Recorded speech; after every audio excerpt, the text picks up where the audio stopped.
going back to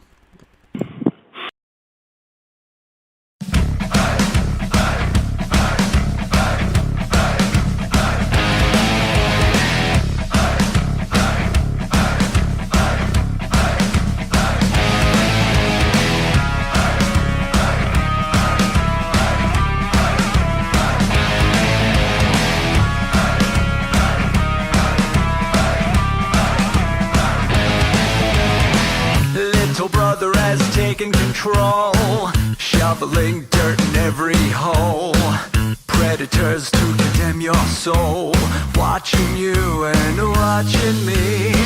We're all connected but separated, misunderstood and so frustrated. A million armies of one have invaded, watching you and watching me. We live behind glass curtains and act like nothing's wrong. Soon you will belong.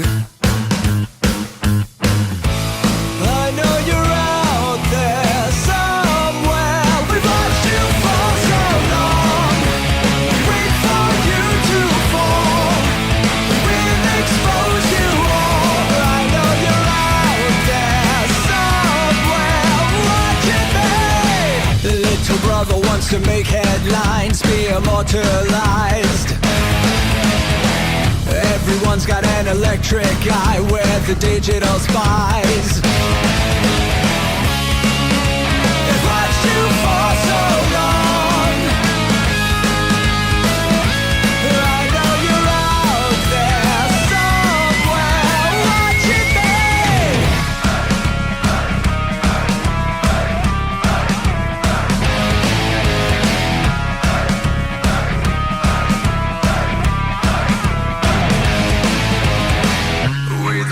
Have taken over. We the people are little brother, standing by to dethrone each other, watching you and watching me. Paranoid, the lens is our weapon, desensitized in our lust for attention, democratized by our voyeur obsessions, watching you and watching me. Slaves to perfection, don't let them project you as you are. Reveal your every flaw. I know you're out there somewhere. We've watched you for so long. Wait for you to fall. We'll expose you all. I know you're out there somewhere watching me. Little brother wants to make headlines, be immortalized. Everyone's got an electric eye with the digital spies. They've watched you for so long. I know you're out there somewhere watching me.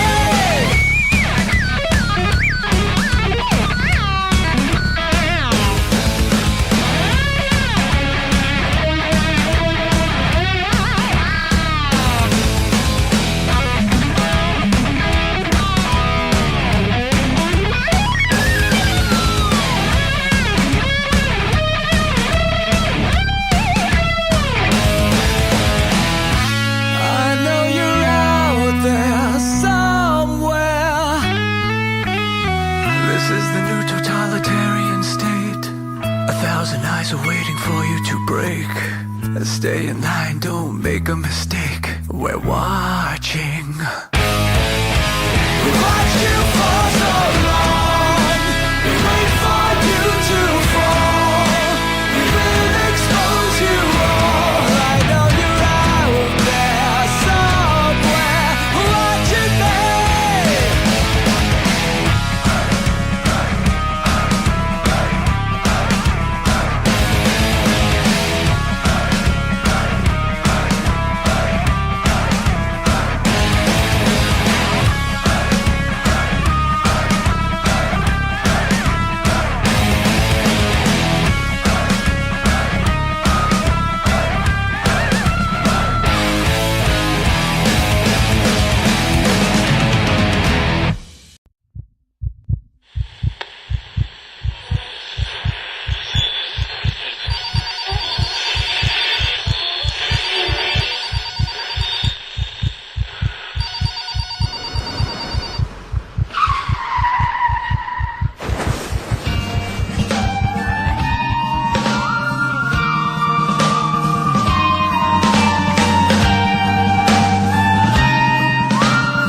Let your experience begin right now.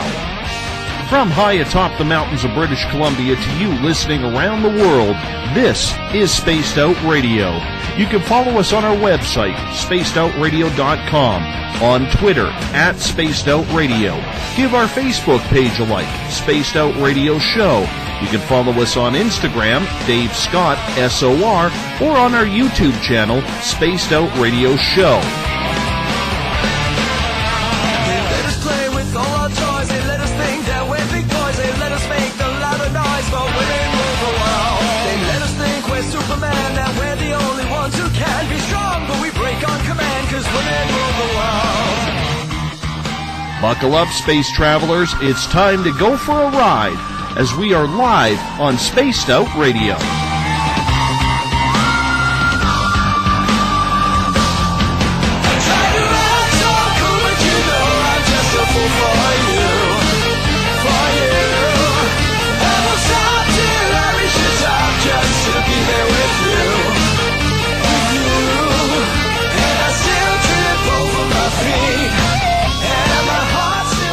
Ignition sequence start. 6, 5, 4, 3, 2, 1. Said the deeper I go, the deeper I fall.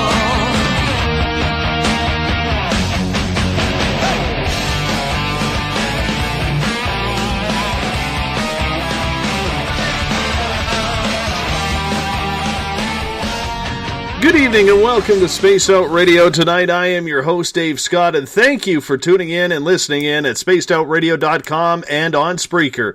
As once again we come in from the frozen Canadian tundra, battle our way past the wild animals, sidestep Bigfoot, and enter Uncle Jimbo's cabin, stoke the fire, heat this place up, and broadcast you live on this Monday night, early Tuesday morning if you're on the East Coast. Here at Spaced Out Radio, we do this thing 3 hours a night, 7 days a week. Why? And we get asked that a lot. It's because we want to be your official one-stop shop when it comes to the world of crypto, UFOs, aliens, conspiracy, and so much more. Hey, if you like our music like Chris does in the Spaced Out Radio chat room on Spreaker, all you have to do is go to our website, spacedoutradio.com, click on the Bumblefoot banner. Ron Bumblefoot Thal, the guitar god himself, formerly of Guns N' Roses, takes care of all of Spaced Out Radio's musical needs. You can check us out on Twitter at Spaced Out Radio. Give our Facebook page a like, Spaced Out Radio Show.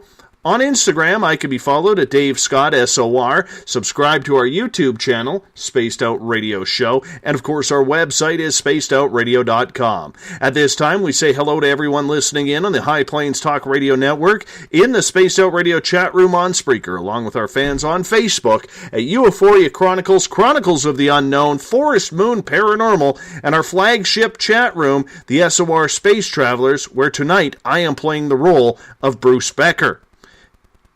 Hey, Space Travelers, you can now head to the Space Out Radio website and sign up for the SOR Space Travelers. It's $5 a month, and we will be doing monthly prize draws, the first one this Friday. We have private group interviews set up. You get access to a special section on our website and a whole lot more. We are giving you a hell of a lot more than just access to our archives. Also, check out the SOR Space Wire. Our news editor, Eric Markham, takes care of some great stories on a daily basis. You can also read my new blog, which is up today. Tonight's show is brought to you by Rivulet Reiki and Readings, providing healings in person or to distance. PurplePlates.com, helping heal your body, mind, and soul. The new Agora newspaper is the official paper of this show. And the iTunes app Spirit Storybox, the official ghost hunting app of SOR. The final Monday of the month means it's time for us to have UFO Cop's Butch Witkowski back on Spaced Out Radio.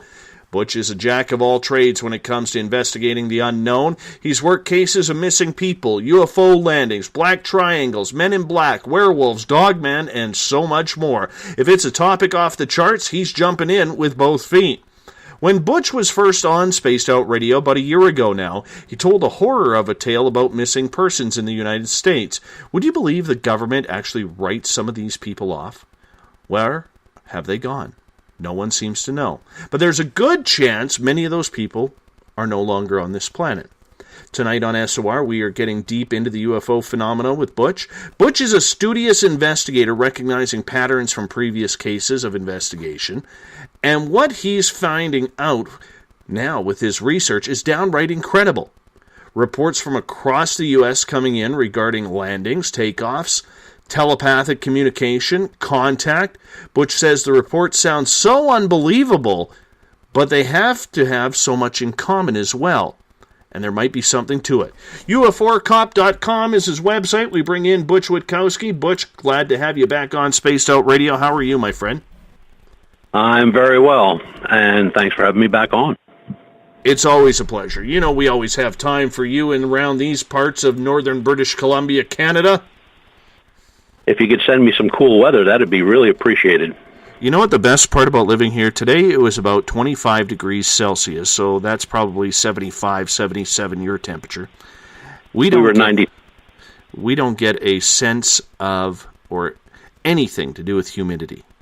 Very rare. Well, we're 97. I think it's like 3,000 degrees humidity or something like that. It's amazing. I mean, you just have to open up a door and step out on the porch, and you start to sweat. You just run back inside quick. I understand. You know, I have friends over in the Pittsburgh area, and we're usually there. We've been there a number of times during this time of year. And, you know, when the cold beer isn't quenching your thirst, you're in trouble. You are in deep, deep trouble. And, you know, but I will say this time of the year in Pennsylvania, I have to tell you this story, because this is kind of funny. The first time I went to Pennsylvania to visit some friends, I was what was I, 36, 37, 38 years old. And we're having a barbecue with my buddies, and it's probably 7, 8 o'clock at night, just starting to fall into dusk. And all of a sudden I see all these flickers of light. So I said to my friend, I said, what is that? He's like, turns, well, what is what? I said, there was just a flicker of light. He's like, well, what are you talking about? So all of a sudden it happens again. I said, there. And he's like, what are you talking about, man? So finally, after about 5 minutes, he catches what I'm seeing. I had never seen lightning bugs before. Oh, my. Okay. So here I am, and he lives about 40 minutes outside of Pittsburgh. And here I am, listening to wild turkeys go off in the forest, which I'd never heard before, and seeing these lightning bugs. I was like a 7-year-old child, man, trying to catch one of these things, running around, you know, trying to figure out what the Sam hell they were. But, you know, it's amazing the difference when you live on a different coast. Yeah, you know, it's just like, you know, every now and then, I forget how many years it is, the very large bug called casitas. They're very noisy. They're kind of a pain in the butt, but they don't last long. They come out, they mate, they die. And I had never seen one. You know, all my years growing up, I'd never seen one. And I was at a neighbor's place, and one of these things jumped up on my knee, and I'm looking at it, and I'm, like, terrified. I'm going like, you know, like, what is that? And the guy goes and he grabs it, and he said, oh, it's a casita. And I'm going like, okay. And the casita is, and he tells me the whole story, how they come up, they live underground, and they come up and mate, and they die every so many years. And I said, aren't too many of them around, are there? He said, come on around the side of the house. From the base of the foundation to the second floor window, the wall was covered with them. I know. And I went like, oh, man, I got to get out of here. You know, I have this thing about very large bugs and snakes. Oh. You know, I can handle a spider. I don't have a problem with that. But very large, ugly-looking bugs that make noise and, you know, they kind of like squeal. And snakes are they're just not in my DNA for some reason. Well, it brings up another story, Butch. My wife and I take part in this online game called geocaching, and we go looking for these geocaches all over. So we're geocaching in Pittsburgh or in Beaver County, Pennsylvania, where our friends live. And we go into this park, and I'm looking for this geocache, shoving my hand right underneath this stump. And, you know, I finally find the geocache. It was on top of the stump, buried in. Anyways, come down, and we've run into this police officer who's, working with a handicapped boy, and he's got his dog out, kind of like a Big Brother situation. And he's like, "Hey, how you doing?" And I'm like, "Oh, not too bad." He goes, "What were you guys doing in the forest?" I said, "Well, we were geocaching." And he's like, "Oh, man." He goes, "Be careful up there, man." He goes, "We got a lot of poisonous brown snakes and rattlesnakes up there." And here I am, stupid Canadian, shoving my hand right up into this, this hole of this tree stump. And I'm thinking, wow, that was silly.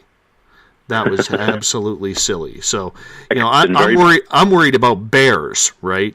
Find out there's no bears in that part of Pennsylvania, but there sure as hell is poisonous snakes. So, you got to watch the area. But, when I went there, I had never seen real blue jays. I'd never seen cardinals. I'd never seen orioles before. I'd only ever seen them on baseball uniforms till I saw all three there. So it's, because we don't get them here. Here we get the big blue Stellar's jay. Don't get the little blue jay. So it's interesting. It's interesting that, realistically on a world scale, we're not that far apart, but the difference in animals that is in the two sides of the continent is just phenomenal. Oh, yeah. So, that's kind of where I'm rolling. That's where I'm rolling tonight. Anyhow, you have been quite busy lately. What have you been up to? Let's see. Where shall I start? Well, we're still, hot on the trail of our bipedal canine in central Pennsylvania, and getting ready for our third expedition, which will start second week of August. And then we'll go straight through November, and we should hit them all by that time. We have 18 reports. Got a strange report from a lady down in Kentucky, which I'm waiting for the evidence. Moved into her house, military family. Husband's still military, wife is retired. And nobody in the house works in a hospital or anything that has to do with a hospital. And they don't live far from the base where he works. And she was down kind of straightening up the basement, and she found this box, and she said describes it kind of like a cigar box, like the old wooden cigar boxes. And she opens it up, and there's 6 vials in there, glass vials, and they don't have any marking on them except for some numbers. And each vial has a different number, and they're stamped onto the glass, and they are glass. And she sent me pictures of them. She said, "I've never seen these before, and I've been all over this basement 100 times." And she said, they were just really right out in the open. She said, "I can't believe I didn't see them before." So, of course, I told her, use caution, get them somewhere out of the way. Don't touch them. Don't shake them. Don't do anything with them. And I took the pictures, and I sent them to a friend of mine who teaches pharmacology. And he said, "I've never seen numbers like this before." And then I sent him also the pictures, and he said, "The only place you're going to see vials like this would be in a hospital. You'd never see them in a doctor's office. They don't use that type of a vial. You wouldn't see it in a pharmacist. They don't use that type of vial." He said, "This is strictly a hospital vial." So she asked some neighbors, if anybody around there worked at the hospital, or, maybe some kids got hold of something and tried to hide it or whatever before she moved in. And they said, no, nobody around there works. So finally heard back from the pharmacist, and he said, that control number that's on there is definitely a government control number. He said, but I can't find out what it is. But he's going to keep looking. So I called and told her what it was, what they found. And she said, my husband went and bought a little safe, local Staples or something.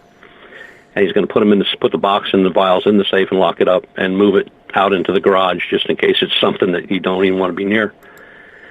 And I find it really weird because about 2 years ago, I had a guy call up who found some vials, not even near a military base, nobody in the family in the military or anything like that, and he found some vials similar but longer in length with just numbers on, and he found those in a bag, like a biohazard bag, alongside the road going into his house, kind of, just stuck over in the bushes.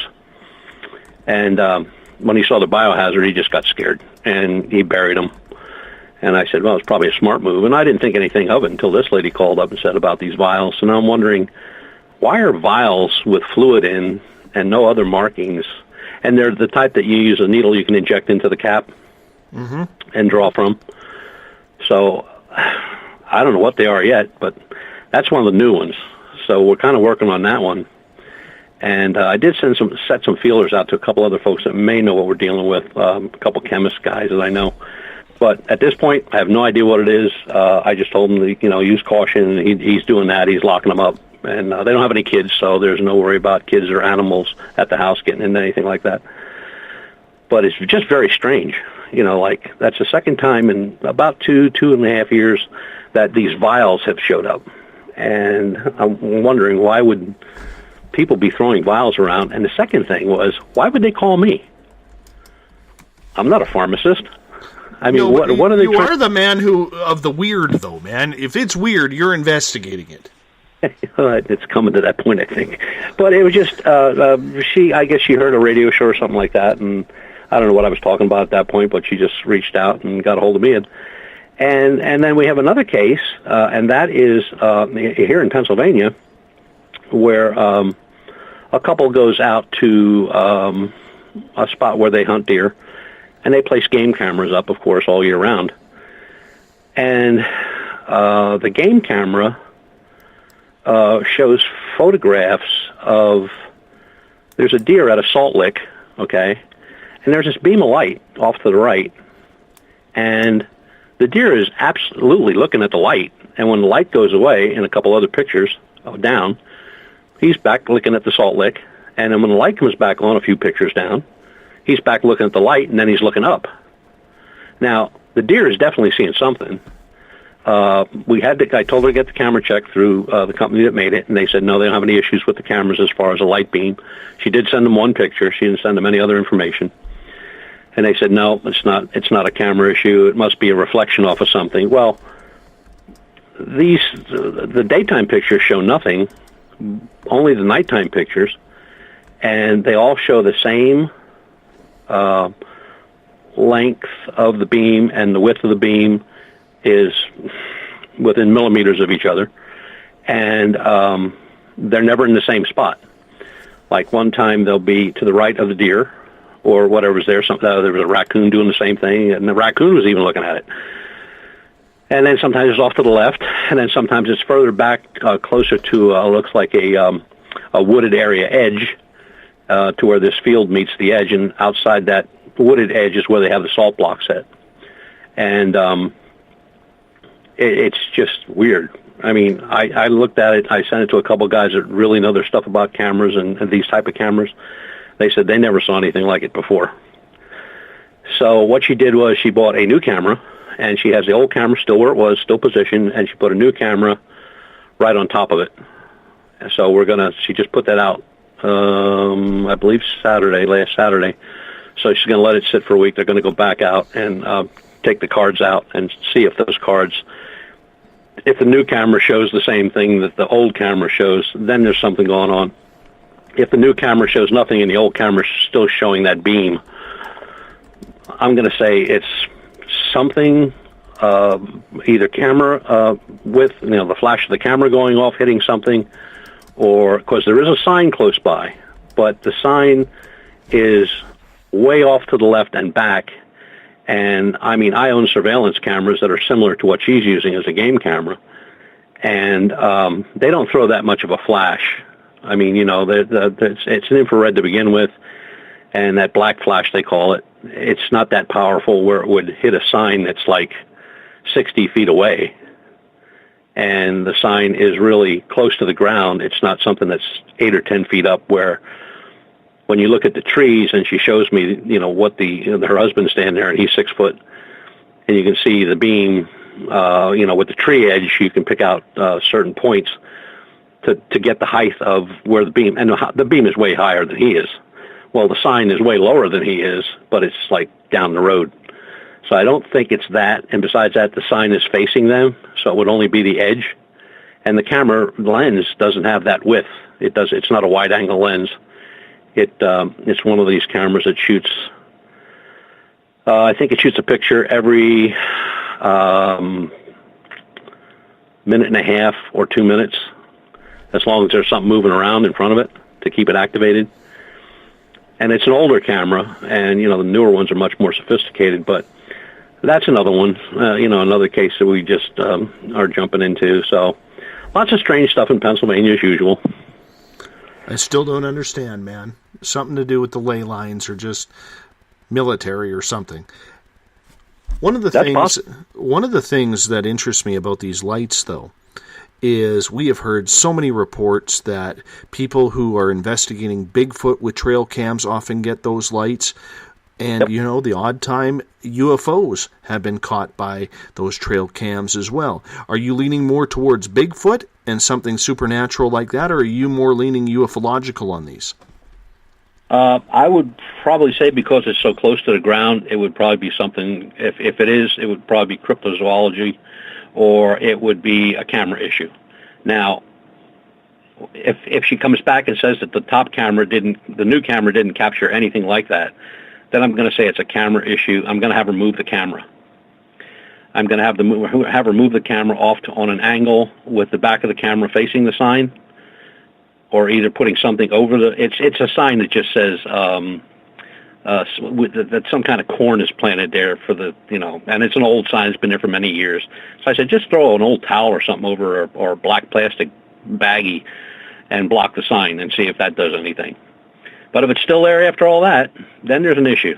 Then we got to go up and really take a look at it, set our cameras up, and see what we can get. But you're right. These trail cameras have caught paranormal experiences. There's one famous one where there's like 3 deer, standing there eating grass, and there's a little girl standing in the middle of the deer, and 2 of the deer are looking at her like, where'd you come from? I've seen that one. Yeah, and she's not solid. You can tell you can almost see through her, and she's almost transparent, but not quite. And a lot of guys have tried to take that thing apart, and they say, no, it is what it is. So it's amazing. It's amazing how much paranormal and odd activity happens in the woods. I mean, you think, that it's only animals coming out to play at night, but there's so much more happening, isn't there? Oh, yeah. I mean, up until November of 2014, there were no reports of a bipedal canine with the characteristics of a wolf. They were all pretty much like the Bray Road character, with running on all fours, standing up. The typical dog man, which is much smaller, different colored fur, not aggressive at all. Seen walking streets, digging in trash barrels, and that kind of stuff. The one we've been dealing with in central Pennsylvania, which has not moved outside of the loop that we made on a map, which we call the Lichen Loop, with one exception where it is just over the Pennsylvania line south of the loop. It's within 50 miles, so we put it in there, and that was in West Virginia. And another thing, almost all the dogman reports, like I said, prior to November 2014, are pretty much all different. I mean, some have short snouts, some are long snouted, some long floppy ears, some pointed ears, some multicolored, some solid colored, seen running on all fours, stopping, standing up, described as the size of like a Mastiff or a Great Dane. So are these people seeing something that's extraordinary, Fortean-wise, or are they seeing a feral dog? The footprints are definitely canine that have been produced. Unfortunately, we haven't got a footprint yet. We do have an impression, which is different than a casting, but the impression was wide and long, which it should have been with a creature with a hawk back legs. And ours is more prone to stand there and stare you down. It doesn't run. It doesn't show any aggression, but it doesn't show any fear either.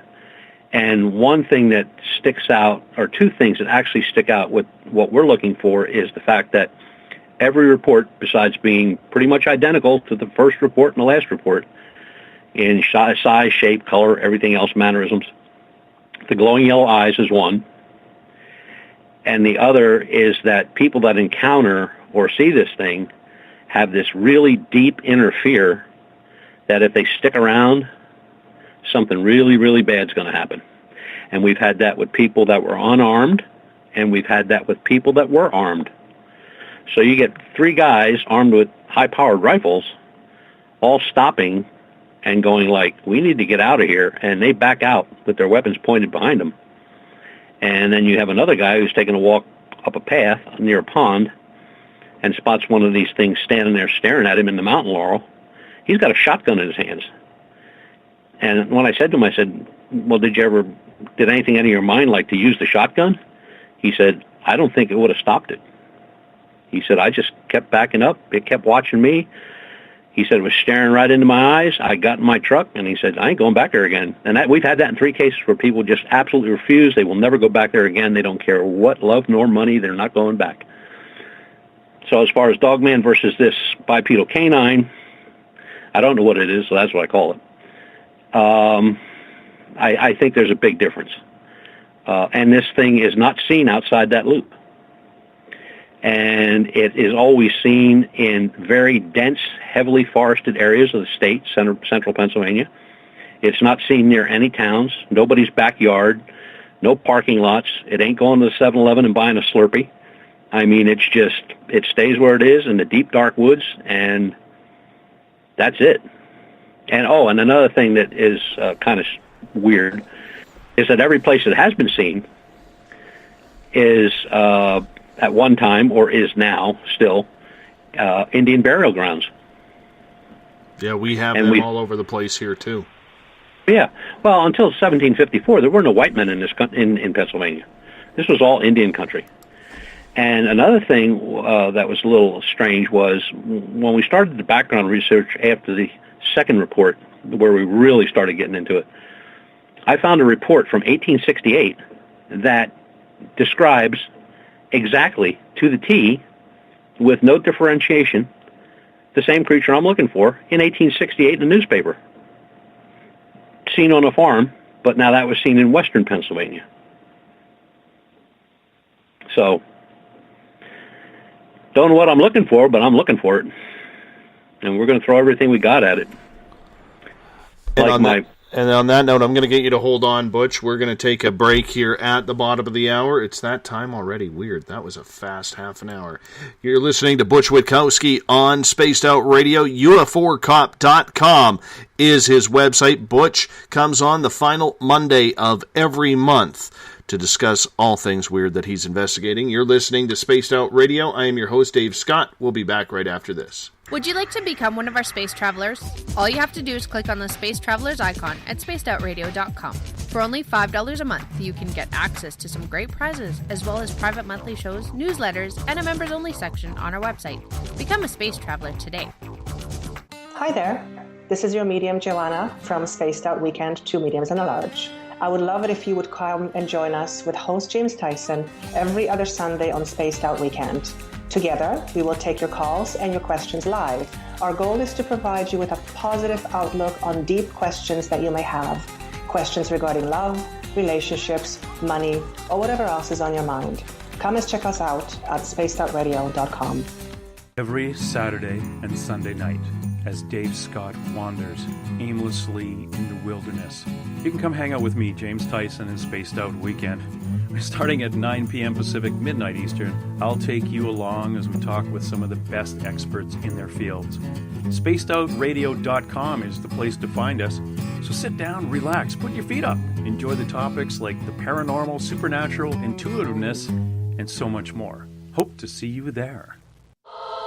Hey everybody, this is Patrick Webster Small, and I'm here to bring you the Webster Phenomena every Saturday night. Live at 8 p.m. Pacific, 11 p.m. Eastern. If you're looking for aliens and extraterrestrials, well, we've got them. Big and tall, short and small, you're bound to find what you're looking for. So join me on the Webster Phenomenon right here on Spaced Out Radio.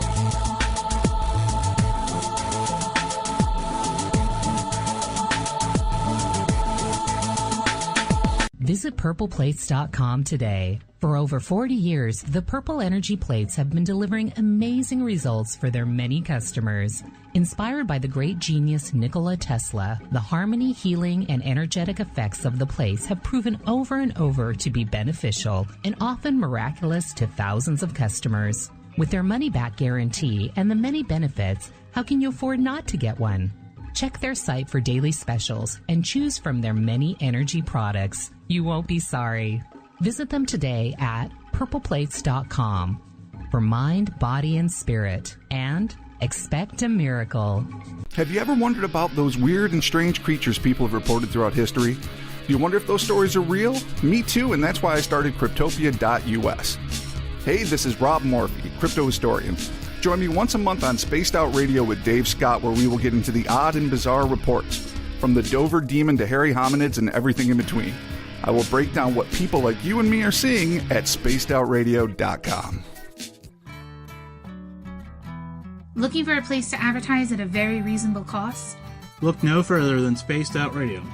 SpacedOutRadio.com has an advertising tab that you can click on to check out our daily, weekly, and monthly packages to play on radio or our website, including social media. From commercial spots to banners, we have it all. Check out our competitive pricing today. Hi there. I'm Butch Witkowski, lead investigator with UFO on the final Monday of every month. You can listen to me and host Dave Scott on Spaced Out Radio's Strange Days. We're going to get to the heart of the matter when it comes to what's happening out there. People are seeing and experiencing things from ET contact to Bigfoot, and I want to hear about it. Your experiences are what we investigators need to help solve these unknown mysteries. So tune in at spacedoutradio.com to the final Monday of every month from Butch Witkowski's Strange Days. Want to connect with us online? Find us on Facebook, Spaced Out Radio Show, on Twitter at Spaced Out Radio, on Instagram, Dave Scott, SOR, on YouTube, Spaced Out Radio Show, and our website is spacedoutradio.com. All right, space travelers, here comes the second half hour of Spaced Out Radio. Welcome back to Spaced Out Radio. Bill Cardwell dropping the ball on the password already for tonight's Space Travelers. We'll have to get it to you in the next half an hour, because we can't go a night without an SOR Space Travelers password. Tomorrow night on the show, I will be joined by paranormal investigator Kirsten A. Thorne. We're going to talk about why she's thinking about quitting the paranormal. We're going to be in for a great discussion tomorrow night on SOR starting at 9 p.m. Pacific, midnight Eastern Time. If you want to follow us on Twitter, you can do so at Spaced Out Radio. Give our Facebook page a like, Spaced Out Radio Show. On Instagram, I can be followed at Dave Scott, SOR. Subscribe to our YouTube channel, Spaced Out Radio Show. And our website is spacedoutradio.com. On our website, you can check out some really cool features. You can see who we are affiliated with. You can also read up on our recent blogs. My latest one went up today, along with joining the SOR Space Travelers Club for only $5 a month. You get access to a special section on our website. Your name is automatically entered into monthly prize draws. Our first prize draw will be this Friday. And so much more. We give you a heck of a lot more than what the other guys do, because all you get with them is access to their archives, not with us. We want to take care of you. So join up today, the SOR Space Travelers Club. Bill Cardwell has put the password up, exoteric, SOR Space Travelers. Exoteric is the password. We thank Bill, who sets it every night. Use that password wisely when you get it into your hands. Tonight we are talking with UFO cops Butch Witkowski, and we're getting into the UFO topic tonight, even though werewolves and dogmen are close to his heart, and hopefully close to your area. So, Butch, The first time I had you on, we were discussing human mutilations, and we were discussing how many people a year go missing in the United States. I want to go over that talk, not so much the mutilations, but that talk that we had, because it's almost a year old, and I think it's about time we bring it back up. Okay.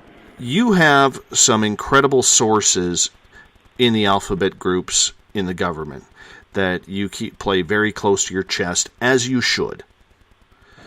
Was it surprising to you, as it was to me, to find out 1.3 million, according to your statistics, 1.3 million people go missing annually in the United States. And when you whittle that down, the government and the alphabet agencies can account for about 95% of them. So that leaves 5%, or the equivalent of 65,000 people a year, that have just vanished. No trace. How startling is that stat to you? It gets more and more every year, because I keep a running tab on that as close as I can. It always seems that the alphabet agencies are always a year behind. But I just finished up 2014, and it's up in that 5% again. Now, that matched with the normal, or I shouldn't say normal, but the abduction rate, which, after checking with a couple of abduction researchers, that's up 10%. So the number of missing people through the NCIC is still that 5%. That has not changed since 2009 when I started looking at it. And the abductions, I keep a spreadsheet on that, an Excel sheet, and they're up 10%. And I checked with Dr. David Jacobs, and I checked with a couple other folks that's their forte, and they checked their records, and they said, you're right, they are up.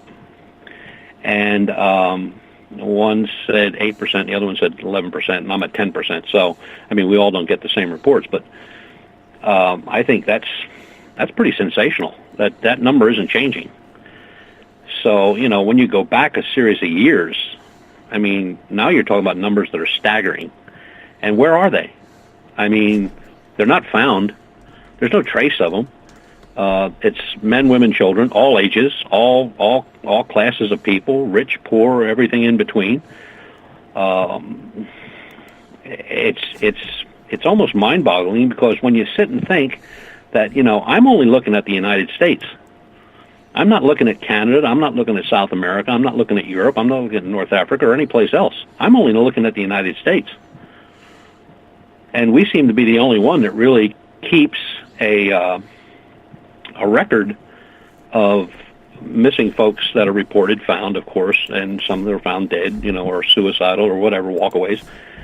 Now, the RCMP up in your area, they do have a database, but it's very scant, and a lot of theirs, which was surprising, I guess, to me, maybe not to you guys, but a lot of the missing folks on the RCMP records are indigenous. And it's just some things look like, certain, I'm not very familiar with that Canada area, but it looks like just certain areas of Canada where there's a heavy indigenous population, they have the most missing people that are never found. Now, I don't know if that's animal attacks, getting lost in the woods, falling off a cliff, drowning in a lake or a river or whatever. I don't know that. They're not saying that. Ours get in depth a little more than the RCMP, but again, that's a staggering number too. It's not like we're not talking about a dozen people a year. We're talking like over 100 people a year. In one case, like 125 people from the same region. So, where are they going? Who's taking them? What's happening to them? And again, the same thing with the Canadian reports. They're not just men. They're men, women, children, old, young. Again, that same gamut doesn't matter. They're just gone, and there's no trace of them found. And I just can't imagine, especially with the indigenous, whether here in the States or up there, that somebody could go missing from a tribe and not be found by the tribe. You know, and in northern part of British Columbia here, where there are a lot of Indigenous people who go missing, and it's mainly women on an annual basis, it's horrific to think that, I know for a fact, because I know a couple of RCMP officers who've worked on that case up north of me on what they call the Highway of Tears. It's amazing that they have not been able to find any clues whatsoever as to who this potential serial killer or serial killers are along the highway. But the thing is, it's so remote up here. I mean, you're talking 2.5 hour drives in between towns, not cities, towns. And there's nothing but tree line and highway in between. Yeah, and here, when you look at the areas here, you know, you could be talking about Manhattan, you could be talking about downtown Atlanta, you could be talking about Orlando, Florida, you could put Dallas, Texas. I mean, these are all over. They're not in any specific area. I mean, they're in every state, every city, every town, every borough. I mean, they're everywhere. And it's just, you know, I can't imagine the type of resources that a agency would have to muster to go out and start even to follow these cases. Like I said, some are found, you know, 95% are found and, you know, dead or alive, but they're found. But that number just does not change. And it hasn't changed since 2009 when I started looking at it. It's just, it makes you think, like, are they being taken? Are our space brethren involved? I can't imagine there'd be that many serial killers. I mean, to do that number of people in, I mean, they'd have to be pretty much a large army to do that. And then again, are they being taken by the government? It's one of those things where the only thing an investigator or any researcher out there could do would be to, you know, stay on top of the database and, you know, set up an Excel file or something and just watch it and see if there's any spike, you know, or at one time I started looking at disasters, you know, like tornadoes, hurricanes, earthquakes, all that stuff, and to see if there were a lot of missing people reported there and not found. Now, you could say, okay, well, tornado, they could have been blown into the next state. I understand that. Earthquake, they could have been swallowed up or drowned in the river. There are a whole lot of scenarios you can come up with. But you would think the number would change. So why isn't it, okay, 7% this year, or last year, why wasn't it 9%? Why does it stay at 5%? And I mean, that's just the mathematics of it. When you take what they give you on the reports, you deduct what they find, the ones that are still missing stays at 5%, which averages, you know, 65 something a year, 1,000. I mean, 65,000 people. If they're out there, I mean, they should be found everywhere. I mean, you should be tripping over them. And there's just zero. There's not even a lead. And if there is a lead and it's being covered up, it's being covered up really well. Because I know I'm not the only one looking at this. I mean, there's a researcher in New Zealand that's looking at the same thing in his area. And he doesn't have a percentage because they don't kind of do it like the FBI does it here. But he's come up with a lot of people they're gone. And he said, look, they don't all walk into the outback and just disappear, or they don't just go swimming in the river and are eaten by a croc. He said, you know, we're talking about a sizable amount of people here. And in one case, he said, there's a whole family missing. You know, and they haven't seen hide nor hair of them in, I think he said 8 years. That's amazing. The house was intact. Food was on the table. The wash was on the line. The cars were there. The keys to the cars were there. The television was on. And they're just gone. Just gone.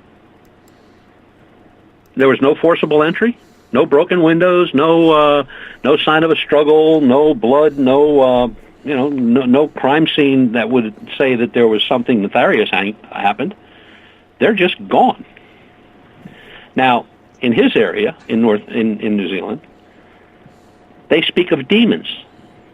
Now, he said he doesn't know what their definition of demon is, because, people, demon, devil, gremlin, gargoyle, I don't know what all you classify as a demon. But I see more and more of that coming into the ufology field, where folks that are investigating our little gray buddies hanging around are now describing them as interdimensional demons of some sort, which aligns more with the paranormal than it does ufology. But keeping an open mind, you can't say yay and you can't say nay because you don't know. And another thing I also keep an Excel file on is what people are reporting in ufology year to year to see if there's any great change. I mean, like orbs, triangles, saucer shapes, drones, planets, the space station, ISS, are still being reported as unknowns. But this 2015, I found some really weird stuff. And like landings, reports of landings, reports of takeoffs, communication with the UFO occupants, low altitude viewing, where they're talking about low altitude like 50 to 75 feet. Well, a craft at 50 to 75 feet would be hitting somebody's chimney or knocking down somebody's TV antenna or satellite dish. And some are multiple witness. Some are very persistent sightings by folks at the same location, but when researchers are on scene, they don't see anything. Crop circles are up. More talk of secret bases. And these, like the towers hum, people are hearing weird noises at night, whistling sounds, moaning sounds, horn-like sounds. Excuse me. People are seeing black holes in the sky. They're reporting black holes. They're reporting interdimensional beings, and when you look at the descriptions, they're describing, what a classic reptoid would look like. They're describing time manipulation, dimensional doorways. I mean, this stuff never came up before. Just seemed to start in 2015. So I entered it into the database, and we'll see where it goes from there. But it just seems like a lot of sensational claims in 1 year. And you know what? Each of those is really a heavy point of discussion. And I want to talk about the UFO landings right off the bat because, as you know, Butch, I have had my own landing myself that I have seen. Mm-hmm. And I was about 150 yards away from it. And for people who are just tuning into for the first time or maybe have not heard this story, I'll just briefly explain it. I'm someone who suffers from migraines. We were over at a friend's house in the backwoods area of where we used to live in the lower mainland of British Columbia. And they had 10 acres. Their neighbor had 6.5, and both properties were surrounded by forest. And in between the two properties, there was probably a 100-foot strip width-wise of trees and brush and blackberry bushes and all sorts of crap in between. Long story short, at about 9:30 that night, I started having a headache, and when I realized that, I remember telling my wife that I'm getting a migraine, I'm going to have to go home soon, but it wasn't until the pain started shifting from the front of my head to the side of my head to the other side of my head that I realized that it was actually shapes that were pulsating, and then I was overcome with this anxiety to go outside. So I walked into their backyard, and it's about 10 o'clock at night right at this point, and I basically said, hey, you called me outside out of peace, love, and light of God. Can you please show me where you were? And from the neighbor's back 40, about 150 yards away from me, maybe even 100 yards, that ship turned its lights on for me. And that happened 3 times. And here I'm thinking, why me? And I'm sure a lot of people are asking that right now. Why me? Because when you have an experience like that, Butch, it is hard to describe the emotional and stressful rush, let alone the fear that goes along with something like that happening. It's unbelievable. I can only imagine. I just can only imagine. I mean, I've seen people that see something, you know, a light in the sky, and you would have just thought they won the lottery. Or they were watching something and went away, and you would have thought that somebody just killed their whole family. So the emotion goes both ways. And landings have, over the last, I'm going to say maybe 5 or 6 years, have been reported more, but have been reported more in outlying areas, away from the big cities and the big towns and all that stuff, the bright lights and stuff, more in deserts, game areas, wooded areas, state parks, and then, you know, it's one of those things that the people are pretty much describing the same type of craft. You know, it's either long and flat, or it's long and kind of humped in the middle.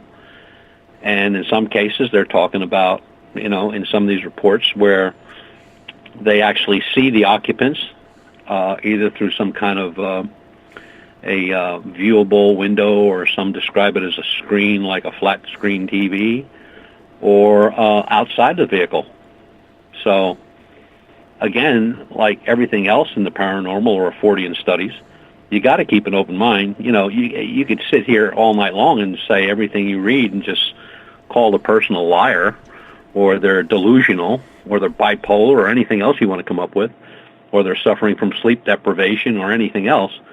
But you can't chalk it off, because just like the bipedal canine thing, if we had 2 reports, okay, we got 2 reports, we investigate them, probably end the story if we don't get any more. We get 18 in a year. Paranormal activity is up. Some of these ghost hunters that are out there, I'm talking about the good ones, I'm not talking about the reality show lunatics, they're getting some really strange stuff. I mean, they're getting shadows that are moving and look human. They're getting descriptions of black-eyed children.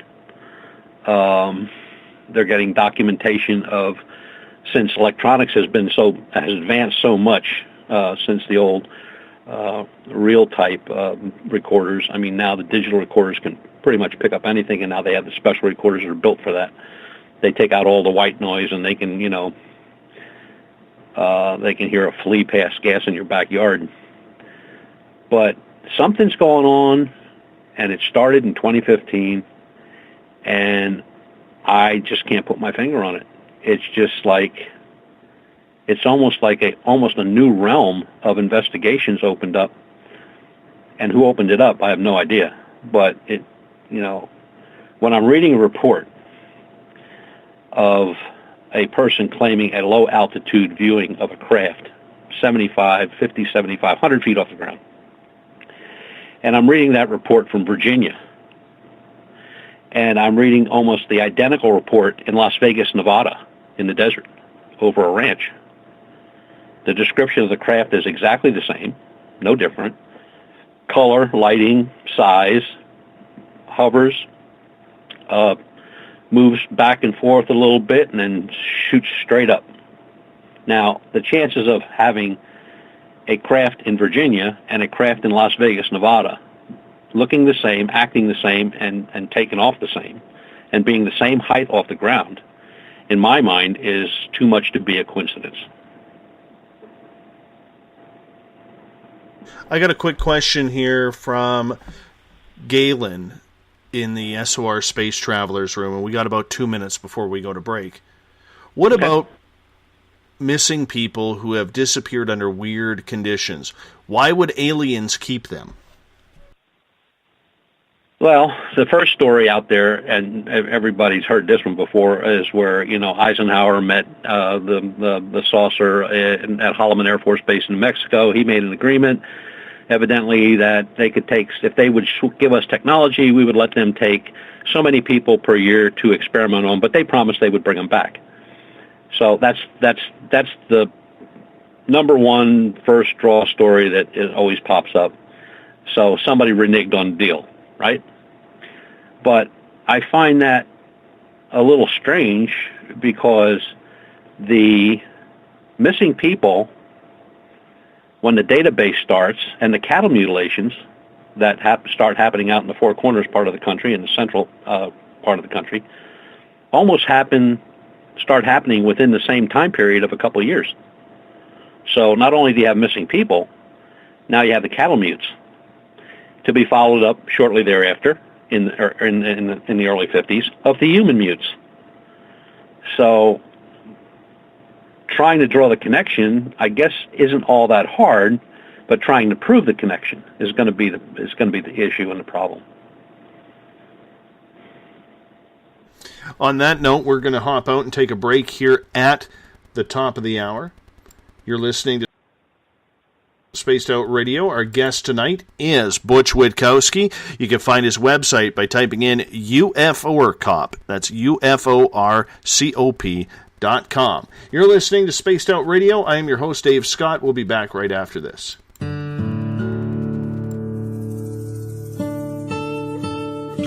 Greetings and salutations, space travelers, from the Chronicles of the Unknown team. What is Chronicles of the Unknown? I keep hearing about this thing. It's a new paranormal reality TV show based right here in beautiful British Columbia, Canada. Follow our team as we uncover claims of activity on the Caribou Gold Rush Trail. You can also follow us here every third Monday, where 2 members of our team will be available to answer your questions. We'll give you some equipment updates and some of our experiences on the road, right here on Spaced Out Radio on the Spreaker.com network. Oh, there's only one way to rock. Loud and proud. In high definition. Radio 702 rocks. Las Vegas. Do you believe you've been in contact with extraterrestrials? Have you seen the Greys, the Mantis, or the Reptilians? I am Samantha Mullet, and on the second Tuesday of each month, you can listen and learn from my experiences with off-worlders on Spaced Out Radio's The ET Experience. With host Dave Scott, we'll sit down and chat about what's going on with our friends from other worlds. We'll also try to answer your questions, so please tune in on the second Tuesday of the month, only on Spaced Out Radio. Are you interested in advertising on Spaced Out Radio? Head to our website at spacedoutradio.com and click on our advertising tab. There, you will find an assortment of ways you can get your product out there with us, from radio commercials to banners and social media. Have a product you like our hosts to endorse? We can do that too. Visit spacedoutradio.com for more details. Did you know that Spaced Out Radio runs 7 days a week? Hi, it's James Tyson from Spaced Out Weekend. Every Saturday and Sunday night, starting at 9 p.m. Pacific, midnight Eastern, you can join me and my guests for some great chatter about what's going on out in the universe, or even in that dark part of the basement you really don't want to go back into. Well, let's find the answers to your experiences together. So come on up to Uncle Jimbo's cabin on the weekend. For more information, look us up at spacedoutradio.com. From British Columbia to Northern California, Pacific North Weird has Cascadia covered. Check out our feature videos at spacedoutradio.com, where I, Vincent Zunza, and my super sleuth partner Alexandra Sullivan track down the weird and strange stories from around the Pacific Northwest, from Bigfoot to Mel's Hole and everything in between. This is what makes life exciting. So why report the normal when we can report the Pacific North Weird? Right here at spacedoutradio.com. Attention Spaced Out Radio listeners, for only $5 a month you can join Spaced Out Radio Space Travelers. Your membership at spacedoutradio.com will give you access to private fan area on the website, get you a monthly newsletter, draws for monthly swag, and a whole lot more. Sign up today to become a part of the Spaced Out Radio experience. Right here, this is where we divulge the fruit of our research.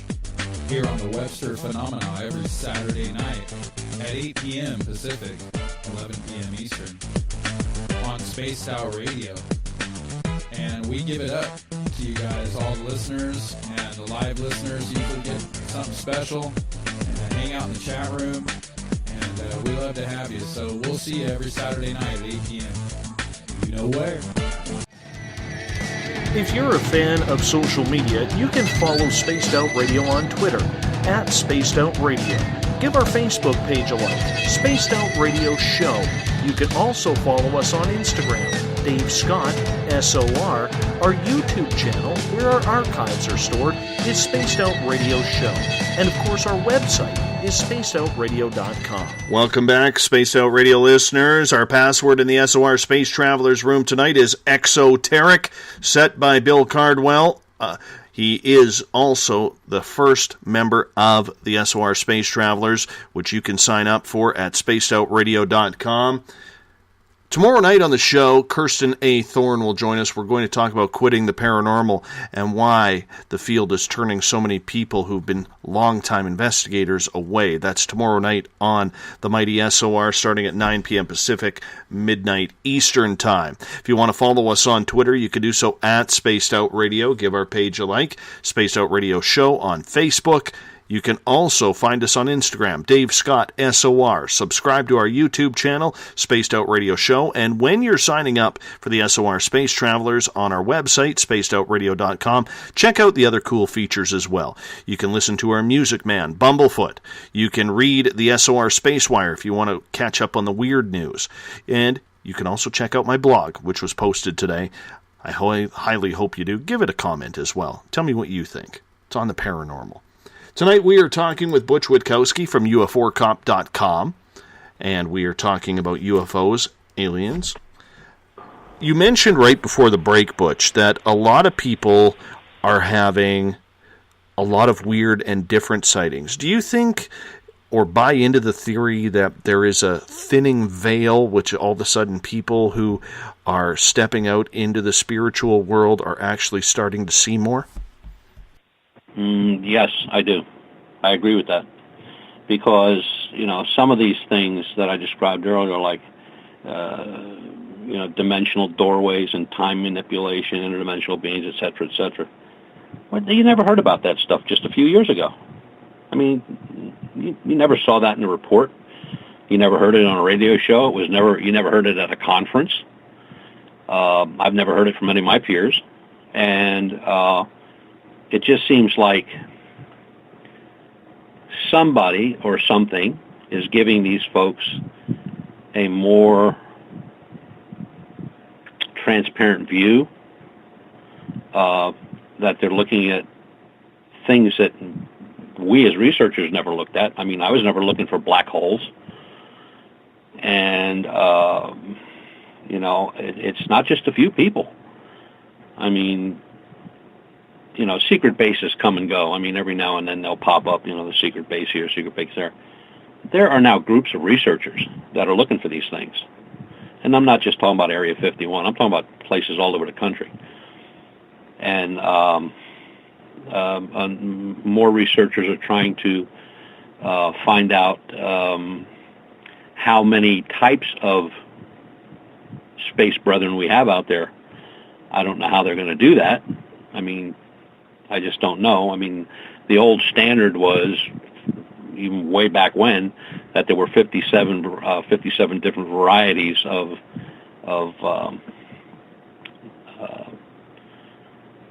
little guys running around out there, some big and tall, some humanoid, some reptoid, some gray, some blue, and that kind of stayed that way. Now, I just read an article last weekend, I guess it was a week before last, where they are now up to 98 different varieties.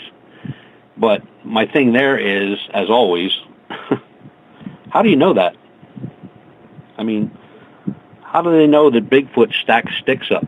How do they know that Bigfoot's not carnivorous? He's strictly berries and vegetarian, but yet you'll have another group of Bigfoot researchers that'll say they're killing off deer herds. So it's a little confusing, to say the least. But the new stuff that's coming up, I don't know. It's just like you said, peeling back a veil. I mean, people just don't get up one morning and said, well, today I'm going to start looking at black holes and time manipulation and dimensional doorways and demons and this, that, and the other thing. Somewhere along the line, there's some kind of connection. There has to be.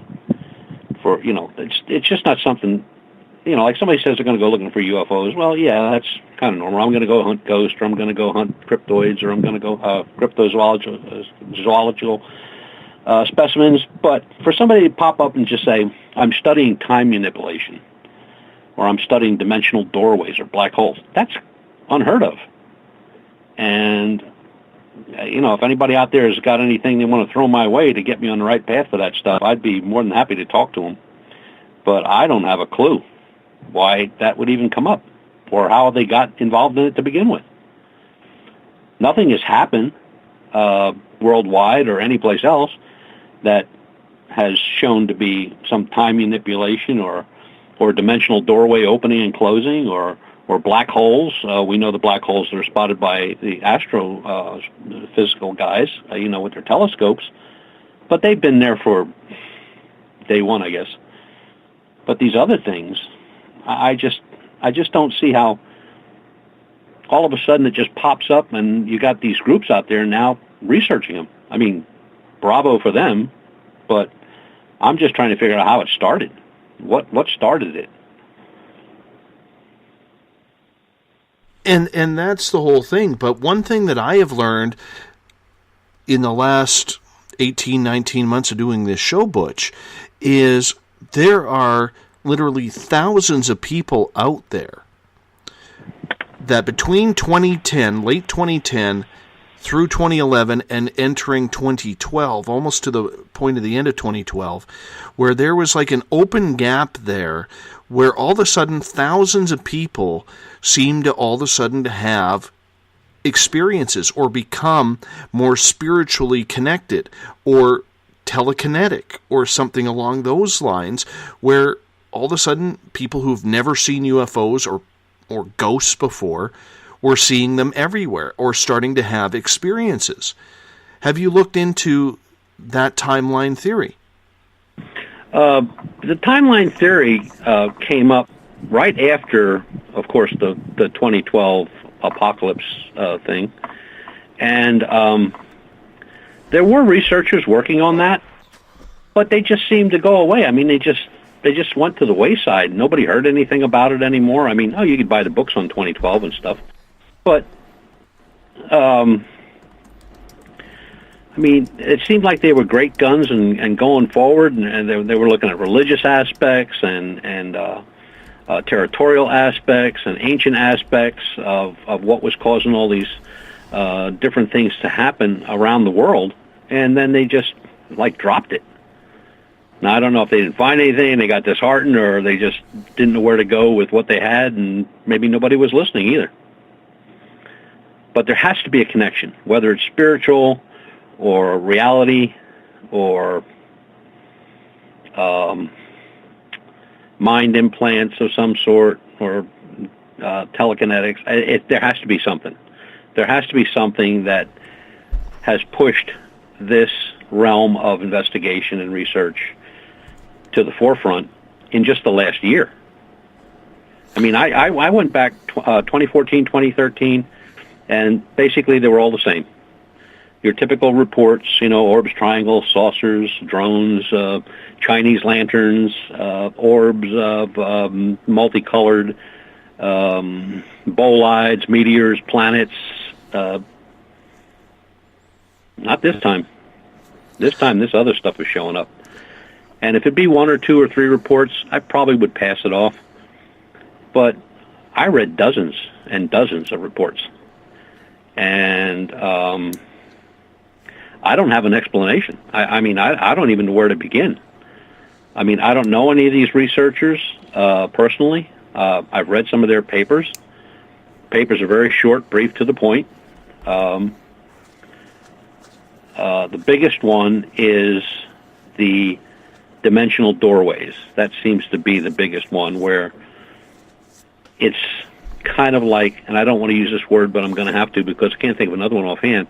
It's almost like an excuse for not knowing what you're dealing with, or you're following something, or you're tracking something, or you're watching for something, and this dimensional shift takes place, and it's no longer there, but you did have it in sight, and now it's gone. Could that be just a human thing? Yeah, I guess it could. It's like in the abduction scenario. I mean, years ago, and not too many years ago, I mean, the skeptics, were saying that people that took drugs for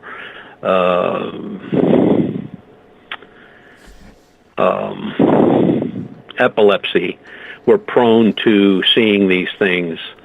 They were the ones that were talking about human hybrids and superior races, and that was their answer. Sleep deprivation, psychosis of all kinds, and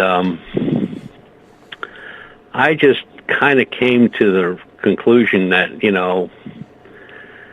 that somebody's under treatment for anti-seizure medicine with anti-seizure medicines or something that has to do with bipolarism or something like that. The skeptics basically were saying that the majority of humans are fantasy prone, which I guess is pretty much true when you look at some of the movies that come out. But they otherwise, they would believe in God, angels, devils, immortality, ESP, Bigfoot, etc. But they say little effort is put forth to explain why people are all involved in that stuff. And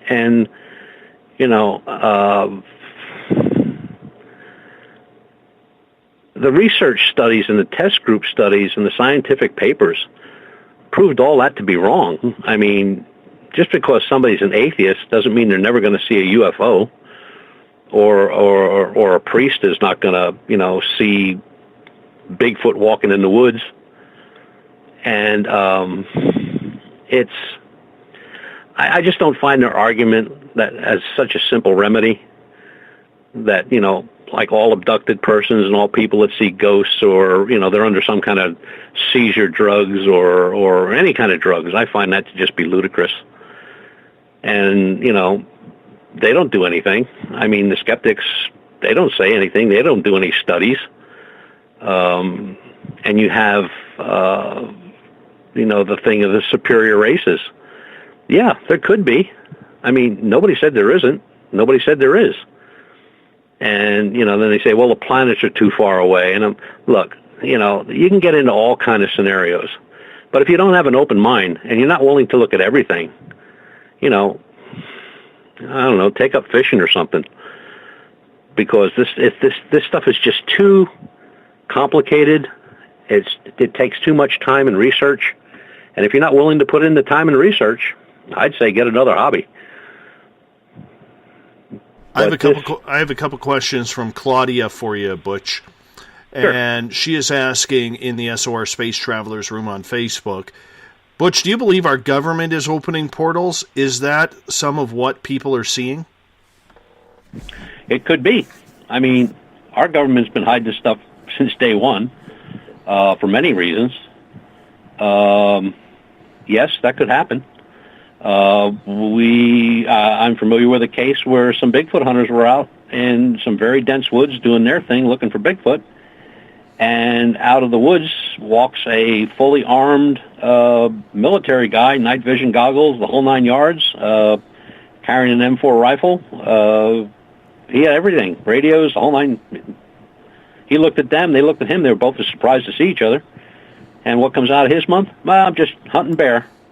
Not at 2 o'clock in the morning, you ain't. Not with a full automatic rifle. So when you look at where that took place, there is a secure area, which is still secure today. It was a factory that was trying to build nuclear engines for private aircraft, and God knows what else they were doing there, but that's still a place where you're not allowed to go. But that was within walking distance of that meeting. Military vehicles have been seen in areas where somebody saw something other than a Bigfoot, and a military vehicle pulls up. What's the chances of that happening? I mean, there's a lot of stories like that. There's stories where people have been taken out of their cars, and they swear and declare it was not alien, It was military personnel. They were drugged somehow, but they remember being taken someplace where they were taken underground, and they don't know how long they were there, but when they woke up, they were back in their car parked alongside the road. So what's that all about? I mean, could our military be, or a branch or a special branch of our military be abducting people? Sure. What's the purpose of that, though? What's the purpose of that?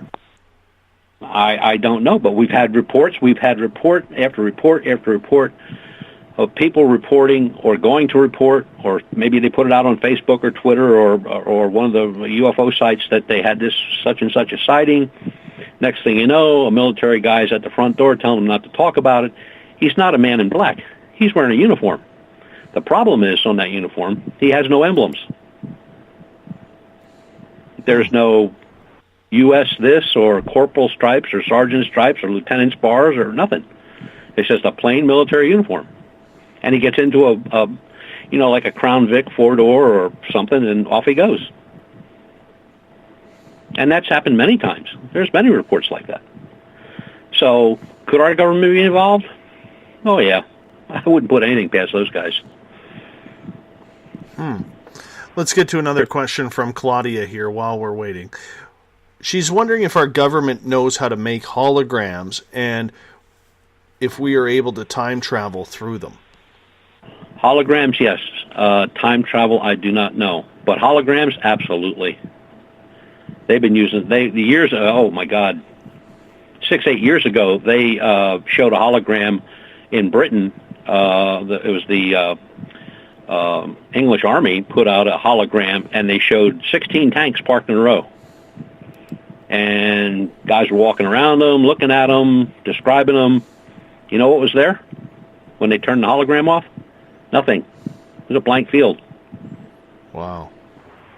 So holograms, yeah, they're up on holograms. Just like lasers. You know, they got lasers now. They say, well, they're good on the ship. They're good for X number of miles. There have been papers put out within the last 4 years where they have developed lasers that can take out satellites from the ground. Okay. That's pretty powerful. What do they plan on doing with all of this stuff? Maybe I'm naive of this, being up here in Canada and everything, but what's the purpose of having this technology?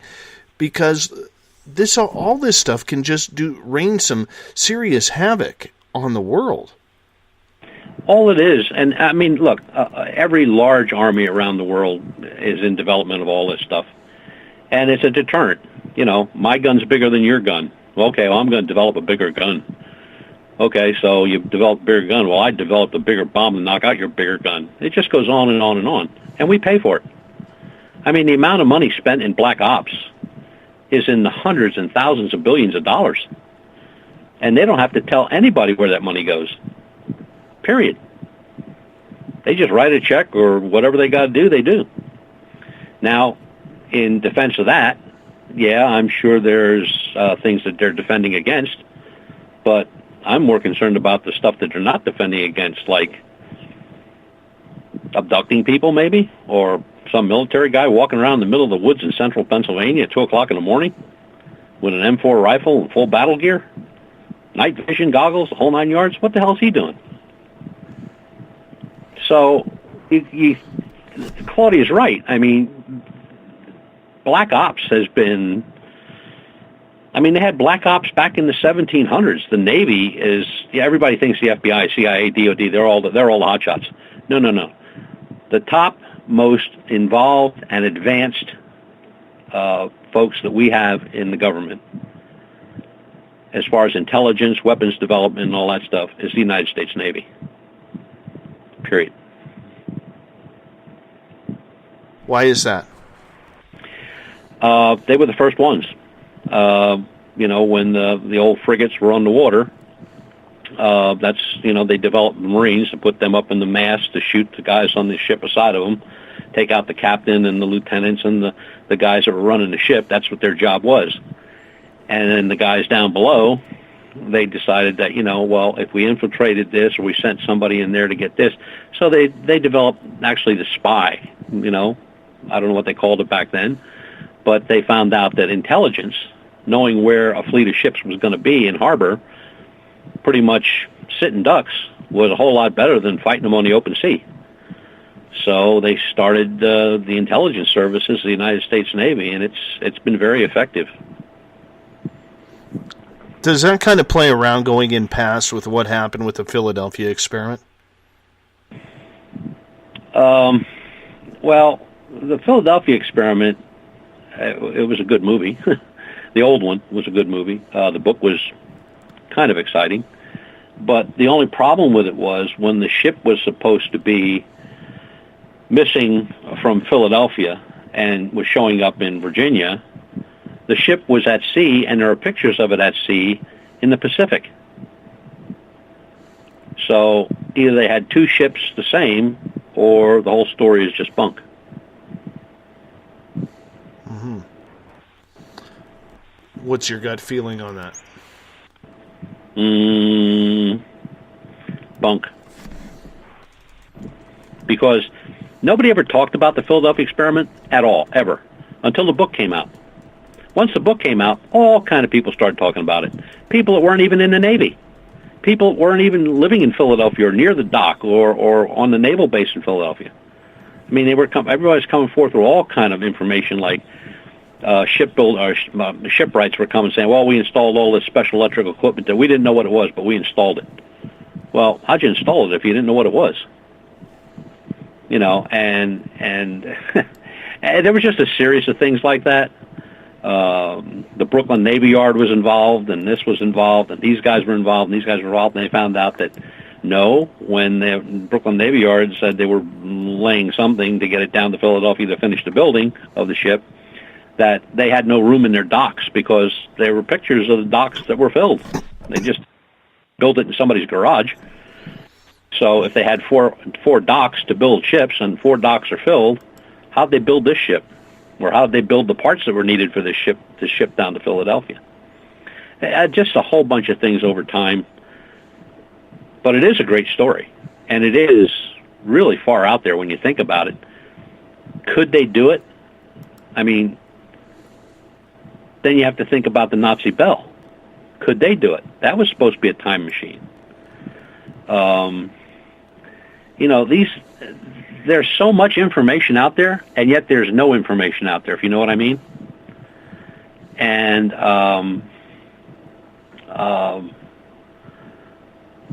when you think about the Wunderwaffen, you know, what the Nazis were building and what we were building during World War II, the atom bomb and such, I mean, that was stuff that was kept so secret, nobody knew about it till it happened.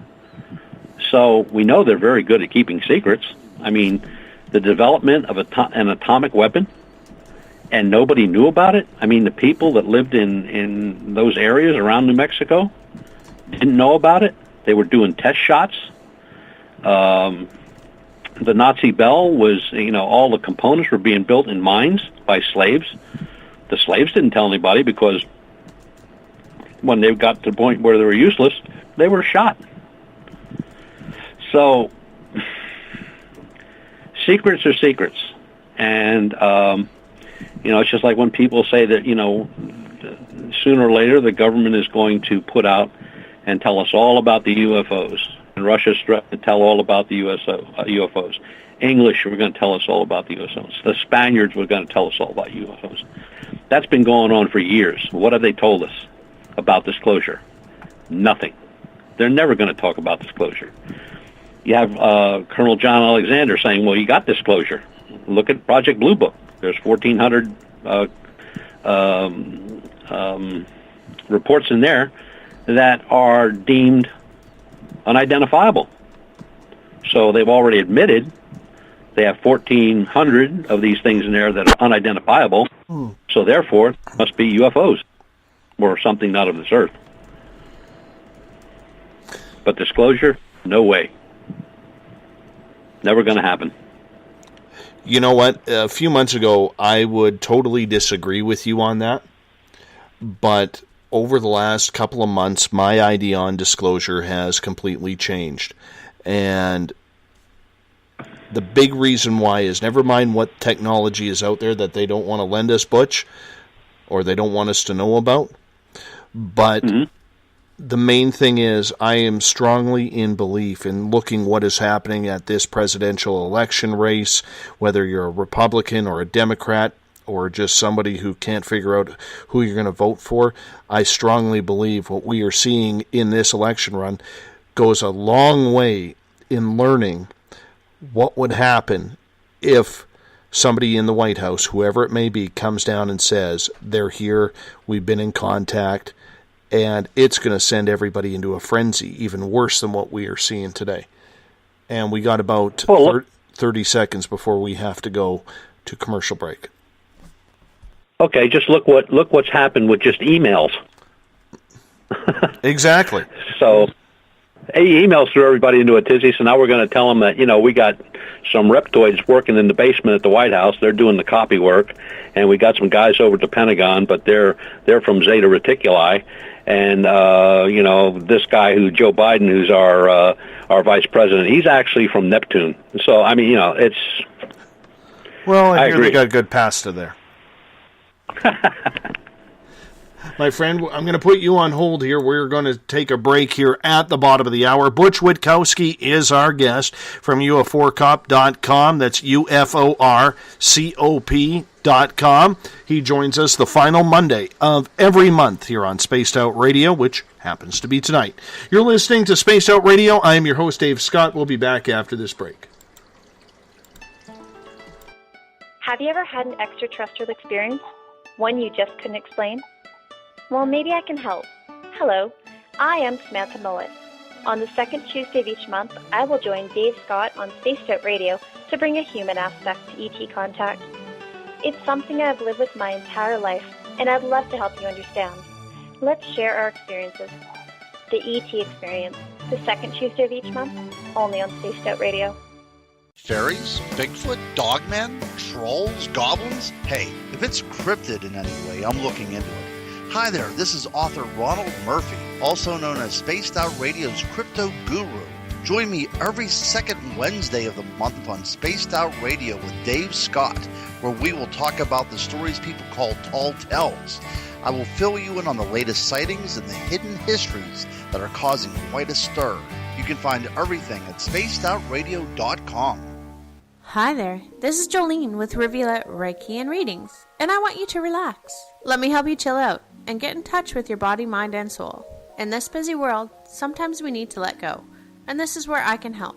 Visit my website, rivuletrndr.wix.com/rivuletrndr, or my Facebook page, Rivulet R&R, to set up an appointment for relaxation, Reiki, or readings, no matter where you are. It's time for you to make time for you.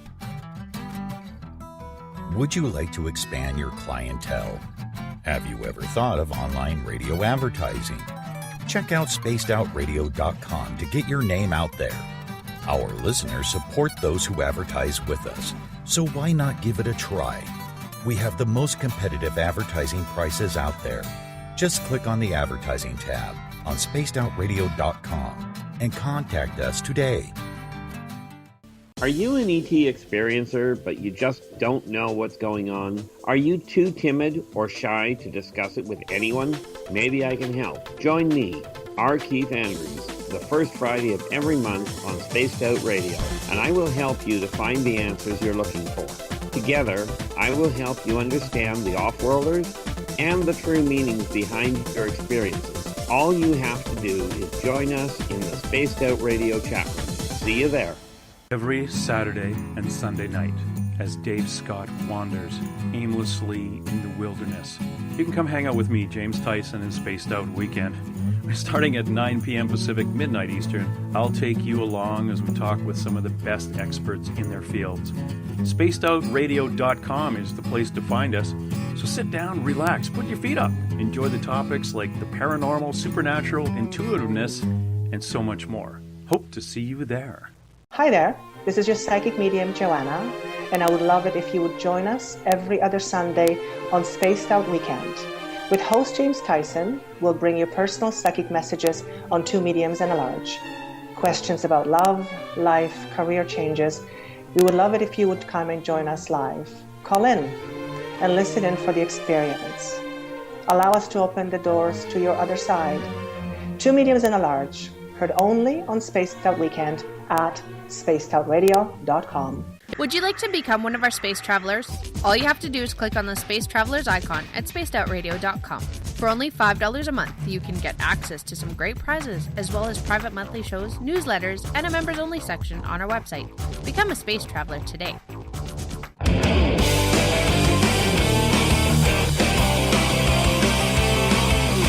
Do you have a topic or a guest that you'd like to hear on Spaced Out Radio?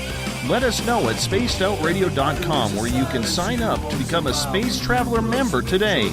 Or you can find us on Twitter at Spaced Out Radio and on our Facebook page, Spaced Out Radio Show. I don't want to take a thing from you. I just want to feel like something real with you. I just want to fly. Welcome back to Space Out Radio. I am your host, Dave Scott. Good to have you with us. Tonight's password, set by Bill Cardwell in the SOR Space Travelers Club, is exoteric.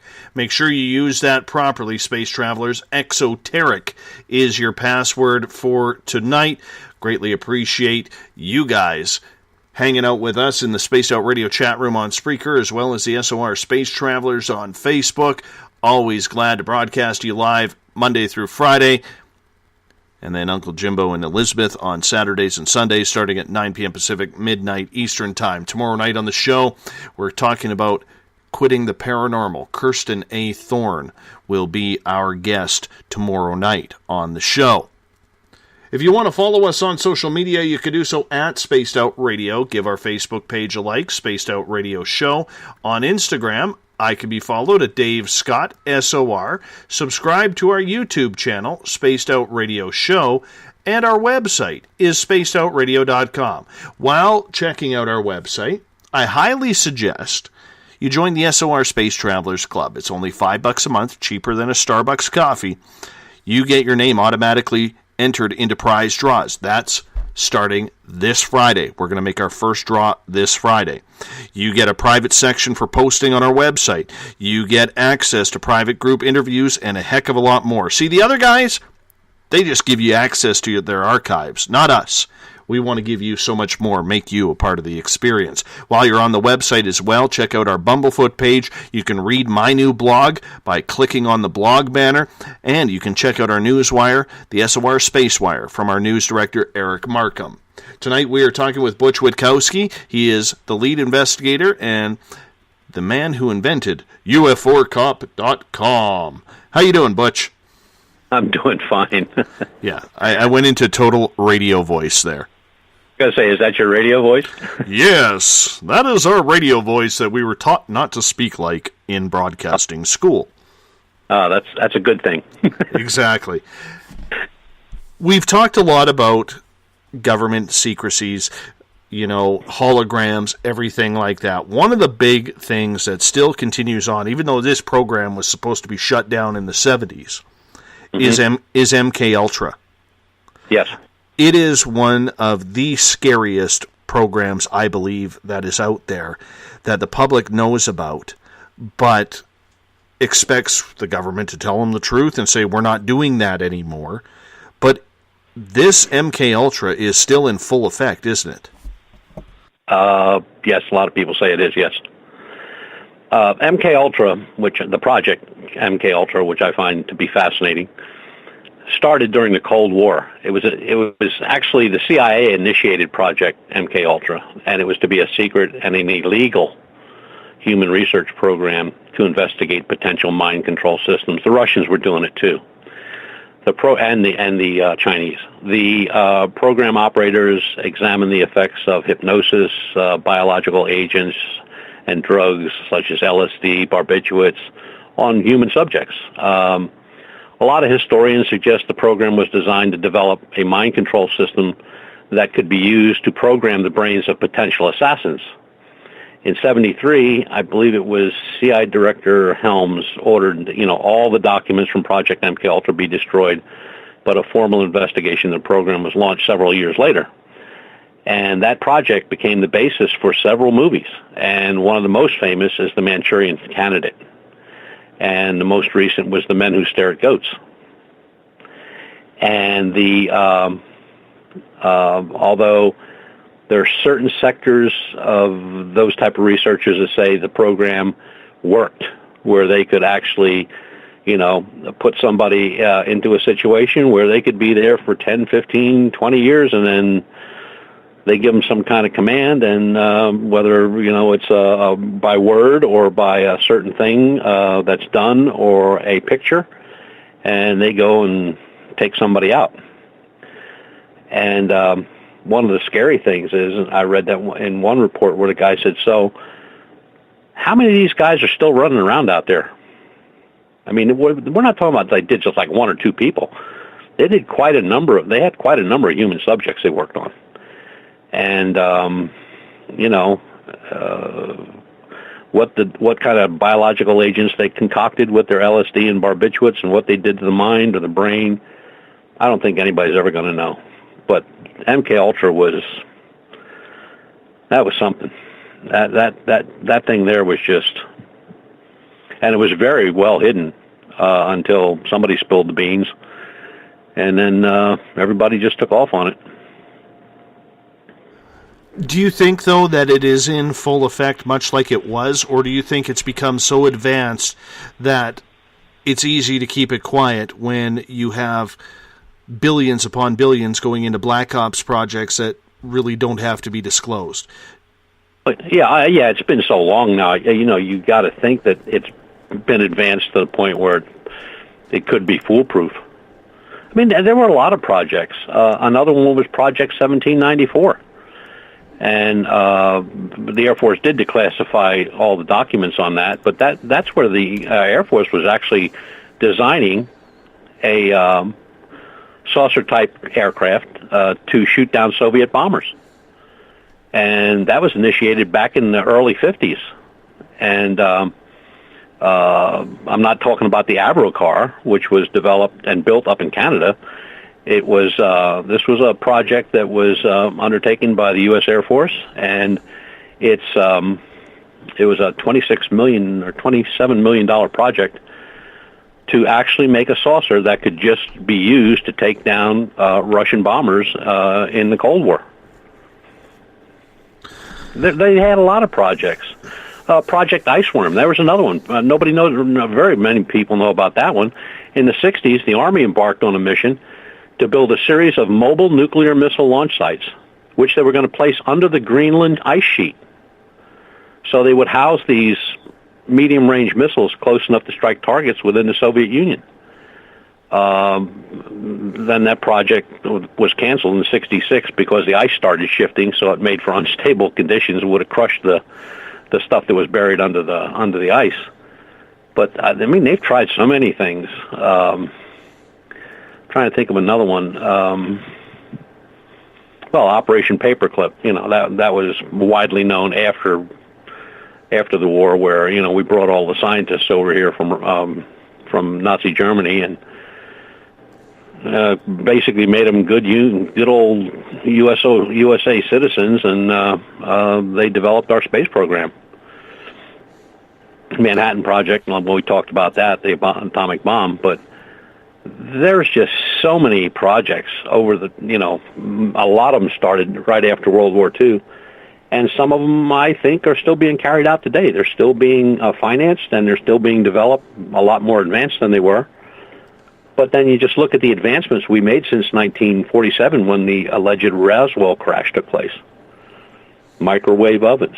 I mean, I have a phone here that does as much as the computer I'm sitting in front of. So if the advancements are happening in the private sector, you can only imagine what's happening in the military sector. Have you ever talked to people who've been affected by MK Ultra? No. Mm-mm. I don't know that I'd want to either. I might say the wrong word. Well, no, and I realize that. I'm just wondering how effective this is going on and why they are choosing people still to this day for it. You think that they would have been able to create their studies long ago. Well, look, here's one thing to put into that equation. Why is the government and certain elements of the private sector hell-bent on producing AI, artificial intelligence? They won't need a human. They can do it with a robot. They can do it with a bee, the size of a bee that could just come up and sting you and you're dead. I mean, AI and artificial intelligence, I find to be one of the most frightening things out there. I really do. You're giving a machine the power to think. Now, we all know that electronics really work well sometimes, but most often than not, they have glitches. I mean, I've called more than once over in India, and the guy had telling me to unplug it and plug it back in. So what do you do if you got a killer robot out there that you're sending out as an assassin, and it goes haywire? And it goes haywire in a mall, or it self-destructs in a airport because it's supposed to self-destruct in a parking lot somewhere. And there's just so many things that could go wrong with AI. I mean, I find that just to be terrifying. I'm along the same lines as you, my friend. The powers that be and the money makers, I mean, this is what they see. I mean, look, we just had a terrorist, right, taken out by a robot with a pound of C4. The first known use of a robot being used to kill a human being. Now, he was a terrorist, of course. Or but was there was he? no way. What's that? Or was he? In a parking lot, as the fellow that shot the cops in Dallas. Yes. And they couldn't get to him. He was barricaded. So they attached a one pound of C4 explosive to the arm of the robot and sent the robot in. And when it got inside, it detonated. Took care of him right away and blew half the building apart. But it was the first time that a robot was ever used to kill a human being. So, the one thing that I find interesting, and a couple of months ago we had a gentleman on this show named Matthew Pauly out of Toronto, Ontario, who believes that he is part of an MK Ultra type project. And he states emphatically to this day that he is constantly followed, he is constantly being taken, he has very, very many regression therapies on what has been done to him, and it's happening very often. Now, this is a gentleman who has been vetted by a couple of people who I know inside the Super Soldier / MK Ultra community, and they are fully believing that he is very, very real. Do you think this is a subject matter that is being tested around the world or just here in North America? Oh, I think it's around the world. I think look at, countries now that have nuclear weapons. They're very advanced. Look at Pakistan. They're still shooting each other in the streets.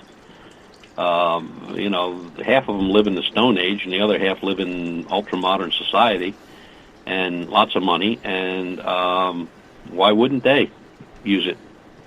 Why wouldn't... I'm sure Russia still uses it. Any developed country that has the wherewithal, in the use of biotechnologies, they could produce they were trying to produce super soldiers back in World War II. The Nazis were trying to produce super soldiers. We were trying to produce soldiers that could, take a hit and keep on going with the use of drugs. That went on into the Korean War, after the Korean War, as a matter of fact. But then they found out that, these guys were losing their minds. The Germans found the same thing. The guys, they were super soldiers. They could run faster, lift heavier, last longer, but their mind couldn't take it, and they wound up either shooting themselves or just turning themselves in or just running away. That whole black ops project stuff just scares me. I just, what you learn, all the information that's come out, stuff that's been declassified, we think we're learning something. We're probably learning the width of a human hair as compared to what's actually going on in the world. I have a question from Joe in the SOR Space Travelers Club. on Facebook. Butch, do you know anything, or have you heard from your sources about anything going on that's weird in Antarctica? Because there's been a little bit of talk about that recently. Well, that goes way back. Antarctica, there was alleged. Now, if you look at, and it wasn't too awful long ago, maybe just a few years back, you could see a section of Antarctica that looked like a base. Okay, the Germans had allegedly built this base before World War II. It was called New Schwabenland, and it was to be a combined a base for planes and submarines to attack, the United States. And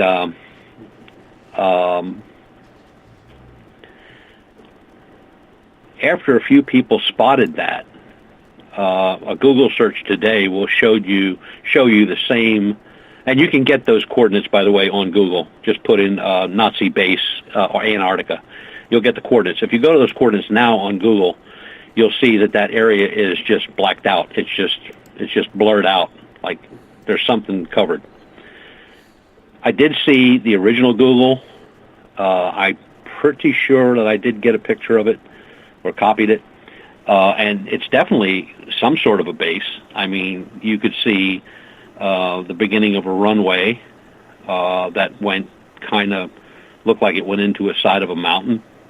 So if you were hiding something under the ice, a plane, a bomber, or a fighter, most of the runway would be out of sight, and you'd only have that small section runway where the plane would actually lift off.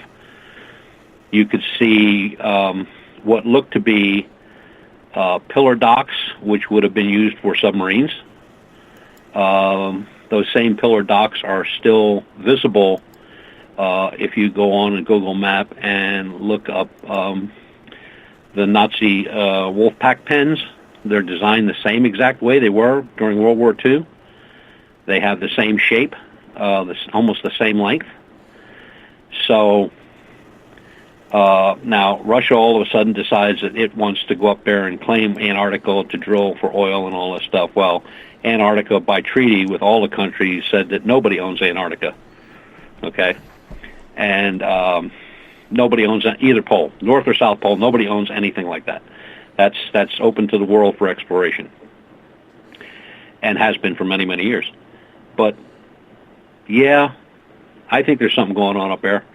I don't know who. There was actually a battle fought up there between the Germans and the United States Navy, and that was pre-World War II, and the Navy got their butts kicked.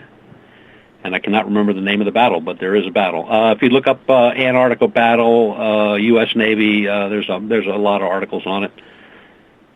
But to say something's not going on up there now, I find that hard to believe. Because all of a sudden the Russians, who had the same rights as anybody else to go up and explore, and have, just like we have for many, many years, all of a sudden want to take control of it. They want to annex it into Russia. Well, that's not going to happen, and they kind of backed off that. But it just seems funny that they were interested in that section, which has no research stations at all. New Schwabenland is right on the edge of the Arctic, and there's no value, there's no mountains there's no resources, very hard to get to, and all of a sudden they were showing interest in that particular section of Antarctica. So that tells me that, maybe they wanted to open that base back up, or maybe the base is still there. Who knows? Normally on this show, when you're on, you're sounding very confident and very poised with your answers. But when we're starting to talk Black Ops, there's almost like a hesitancy in what you were saying. Why is that? Is it that you just don't like talking about the subject, Butch, or do you think that it's too close to what you are doing, and you're doing what you are doing in your investigations? That's a little bit more relaxed and finding out. But when you start dealing with the alphabet groups, the black ops, that's where things start to get a little tricky? Yeah, that's precisely it. Things do get a little tricky. You really need to be careful what you're talking about, who you're talking about it to, and when you're talking about it. And, I mean, in some investigations over the past, and some we're involved in now, there's definitely, we feel, government involvement of some type. The only way that we'll probably ever put it out safely is not to put it on the internet, but to put it out on a white paper. And you can't put out your sources. It is it's tricky, to say the least. I mean, you've got to have some kind of decorum with these folks. I mean, I would never put out anything that would put anybody in any harm. Neither would any of my folks do that either. But a lot of these things are just,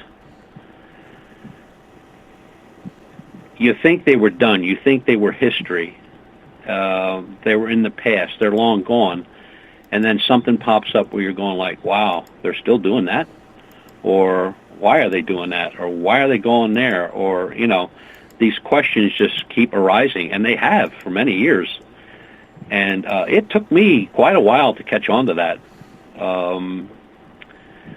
You know, underground bases, I don't know about those, like Dulce Base. And, I mean, a lot of those are, in my recollection and what I researched, great stories. It's the things that are going on today that haven't changed. Cattle mutilations, human mutilations, missing people. That's the stuff that is, in my mind, absolutely 100% real. A story about a firefight with aliens in the bottom of the Architilla Mesa in Dulce. I mean, come on. It's not like it's not an inhabited place. Dulce, New Mexico has a lot of people. So they didn't know all this, or they didn't see all this, and then a couple people that have come forward said, well, we'd like to talk about it, but we're sworn to secrecy. Who would tell you that? That's number one. You'd think that they'd tell you the biggest bullcrap story you ever heard of, but I don't think they'd stand there and say, well, Dave, I tell you, but I'm sworn to secrecy. That's a lot of crap. What they would probably do is say, to your question, they would probably answer you something like, I haven't got a clue. I don't even know what you're talking about.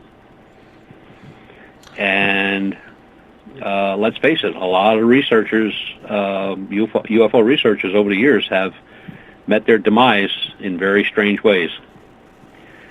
And I would really like not to be one of them. Well, I don't blame you. I don't blame you. And you know what? There's a fine line regarding the research and even the radio talk show business in what can be covered and what can't. You know, and as much as we want to be able to dabble in what are all these black ops, because it is fun to dabble, let's be honest. But if you say the wrong thing without even knowing that you said it, that hits too close to home, that's where all of a sudden the phone calls start, or your computer gets hit, or you get a little visit from some suits at the door. Well, had the computer thing happen, so I'm not apt to do that again.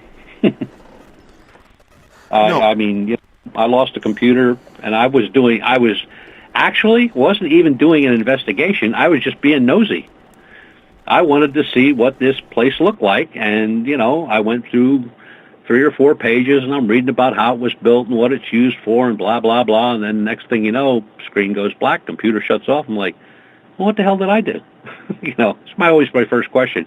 So what do? I unplug it and plug it back in again, like I was told by the Indian guy over in New Delhi. And nothing happens. Take it to the computer guy, and he says, I don't know what you did. He said, but there's nothing in this computer. And I'm going like, well, what do you mean there's nothing in it? He says, it's empty. There's nothing here. It is empty. There's no files. There are no documents. There's no operating system. He said, your motherboard is fried. This is fried. That's fried. This is broke. That's no good. And I said, so how much to fix it? And he says, go buy a new one, which I did. But I still have it. I have it under my desk here, just sitting there looking at me and going like, it's kind of like a reminder. It's like that trophy you never wanted to win. But you just, you know, and it was, like I said, it was totally innocent. I was not researching anything. I was just being nosy, wanted to see what this place looked like, and that's what happened. I guess I got into some place where I shouldn't have been. But I won't do that again. Does that happen often, Butch?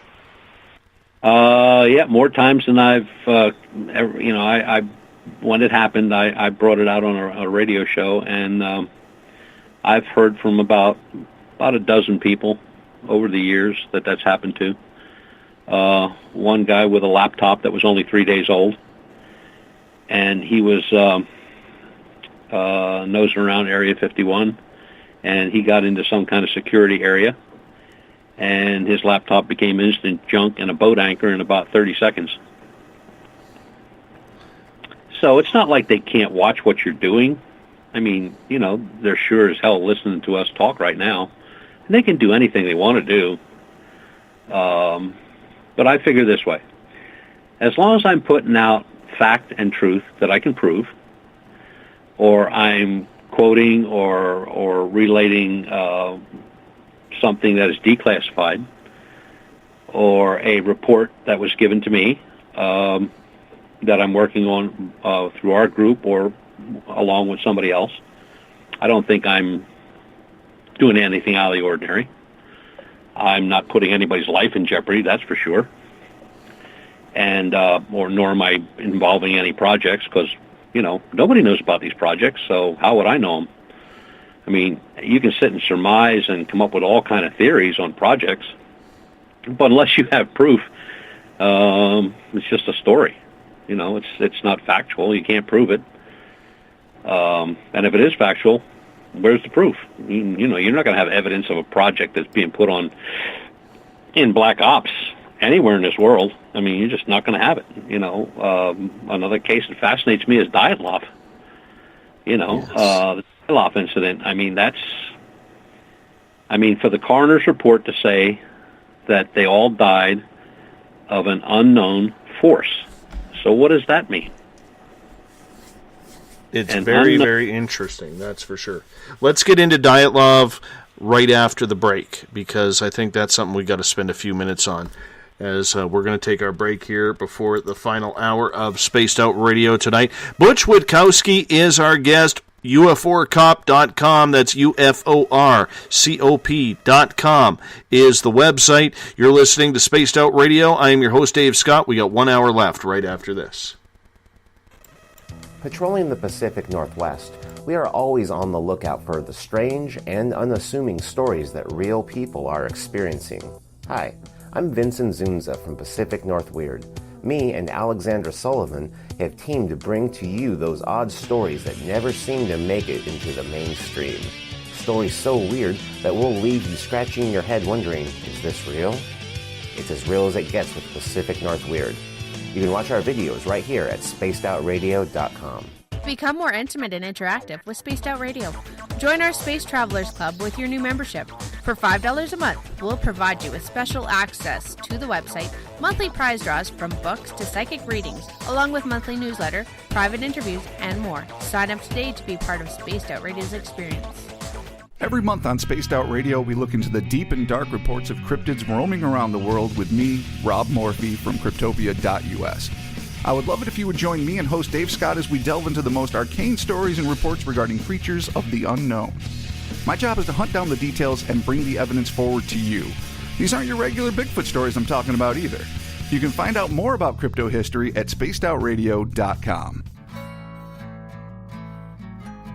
Looking for a place to advertise at a very reasonable cost?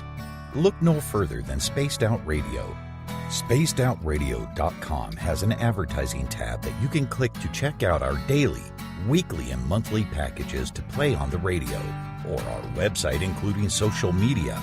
From commercial spots to banners, we have it all. Check out our competitive pricing today.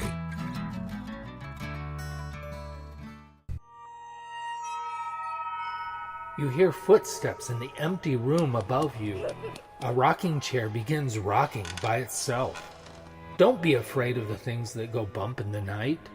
Reach for Spirit Storybox, the iPhone app the Huffington Post UK called the only ghost hunting app you will ever need.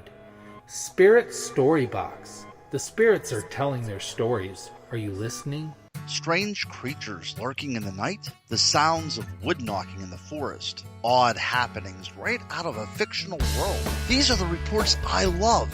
Hi there, this is author Ronald Murphy, and I would love it if you join me and Spaced Out Radio host Dave Scott the second Wednesday of every month on our journey into the unknown land of cryptozoology at spacedoutradio.com.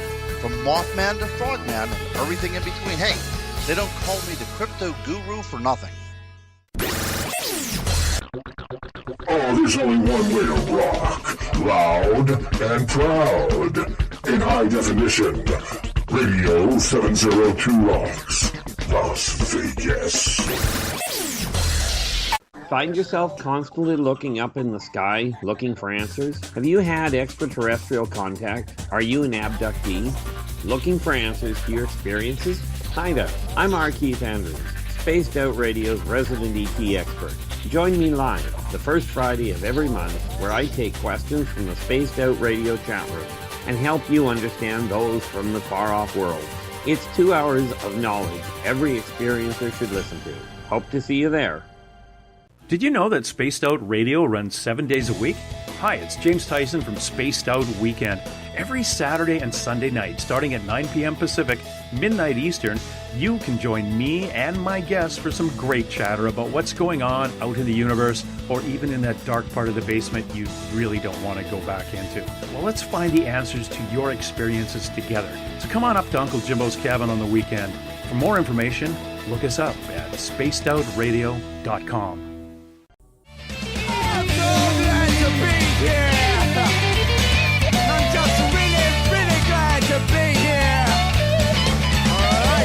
Would you like to connect with us on Spaced Out Radio? Head to spacedoutradio.com to check out the latest shows, guests, and sponsors. And don't forget to sign up for the Space Travelers Club.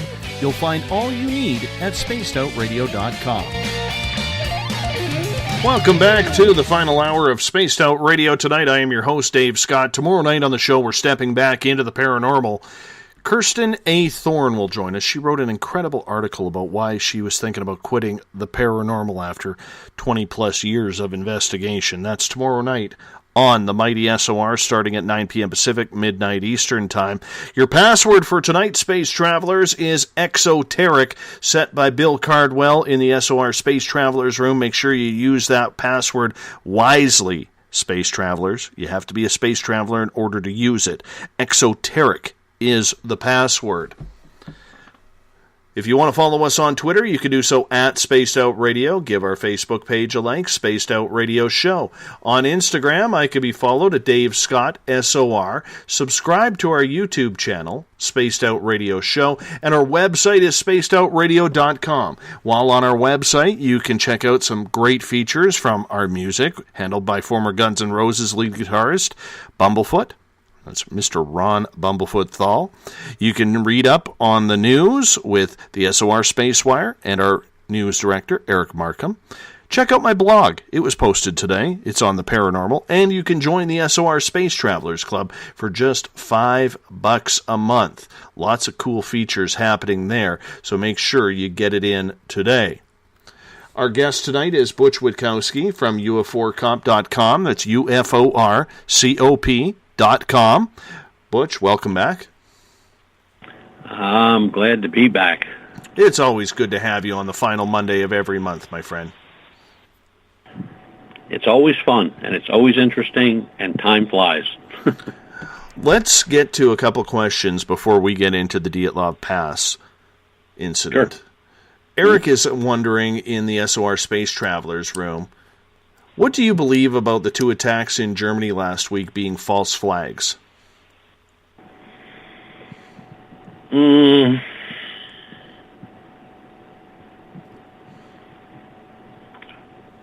would say personally, the possibility is always there. False flags have been used a lot throughout history.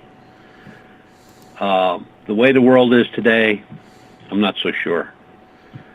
There was just one yesterday. A pregnant woman was killed by some guy in the street with a machete, and I guess he hit a couple other people. And some guy in a BMW took him down, just ran him over. Yeah, could it be? Yeah, it could be. Like I said, false flag incidents have been used a number of times. The people that were really good at using false flag incidents to incite problems were the British over in Afghanistan back in the 1800s. I mean, they would spread the word that this was all under attack, and everybody would run there, and they went in and took what they wanted and then left. So, false flags have been used a long time. But over there right now, I mean, there's so much going on over there, so many different types of people involved that you couldn't pay me enough money to travel overseas now. What about on your own soil, though? I mean, if you talk to James Fetzer, who is a very, very intelligent man, and he will be on this show on August 3rd, where we're going to get into a lot of these false flag events. Do you believe a lot of these are staged false flag events with true killings, or do you believe something like Sandy Hook, where James is convinced through evidence and what he has researched that Sandy Hook never happened? I would say that I would go with the ones where the false flag, where people are killed. The less people that talk, the better. So, if your object is to have a false flag event, say at a gathering or something like that, you pretty much want to make sure that everybody's taken out, because you don't want anybody talking or saying something they shouldn't, or identifying somebody they shouldn't, or coming with a different story or conclusion of what the press is putting out there. So, yeah, I agree. It's very possible. And I've heard the stories about Sandy Hook. They could bring it to a close. You don't have to show the bodies of the people that were killed in Sandy Hook. You could show the scene where the bodies were after the bodies were removed, but they won't even do that. Well, considering they tore down the school ultra quickly. Yeah, exactly. It makes me wonder what is truly going on, and we'll get more into that as we go on. Let's get to another question here, this one from Mike. Butch, do you think the government continued the Stargate project, the technical remote viewing program? I think that's still, I truly believe that's still in the works. I really do. Not to get to the movie Stargate or anything like that, but there are some pretty interesting photographs of things that were found in Egypt in the late 1800s, early 1900s. And the one object is almost an identical to the Stargate used in the movie and on the TV show. And nobody ever said anything about what that circular object was used for. It wasn't found in a burial chamber. It was found in a cave area, and it was covered up. And so, yeah, that leads to time travel and everything else, so why not? Got to keep an open mind. I mean, just because we don't know it for a fact doesn't mean it doesn't exist or didn't happen or isn't going to happen. Look, teleportation and time travel people have been working on that. Well, the Wunderwaffen, they were working on that. The Nazi Bell was a time machine. It was meant to transport, smaller ones were meant to transport a certain amount of people to a different place if they were, under attack, or they were going to be built bigger to move troops to a certain area, maybe behind the enemy's lines. They had a lot of reasons for it. There's a lot of proof. Let me put it this way: there's a lot of proof for the Nazi Bell, and there's a lot of proof it didn't exist. So, it's really up to what one reads in research and what they come up with. Joe has a question in the SOR Space Travelers Club. Butch, have you ever talked with ufologist Bill Burns? And if you have, do you think he is as legitimate as he sounds? Bill Burns is a gentleman. He's a good guy. He's looking for the truth. Yeah, there's some showmanship there, but he was on a show. But when you meet Bill in person, he's honest, upright, good man, says what he means, and I don't know that anybody's ever really said anything bad about him. But again, you know, it was on a show, so there's a little bit of showmanship there. No, I think he's legit. I really do. And we'll get to one more question here from Claudia. Butch, how much do you wonder that with all these new animal sightings that are happening around the world are actually from some sort of cloning?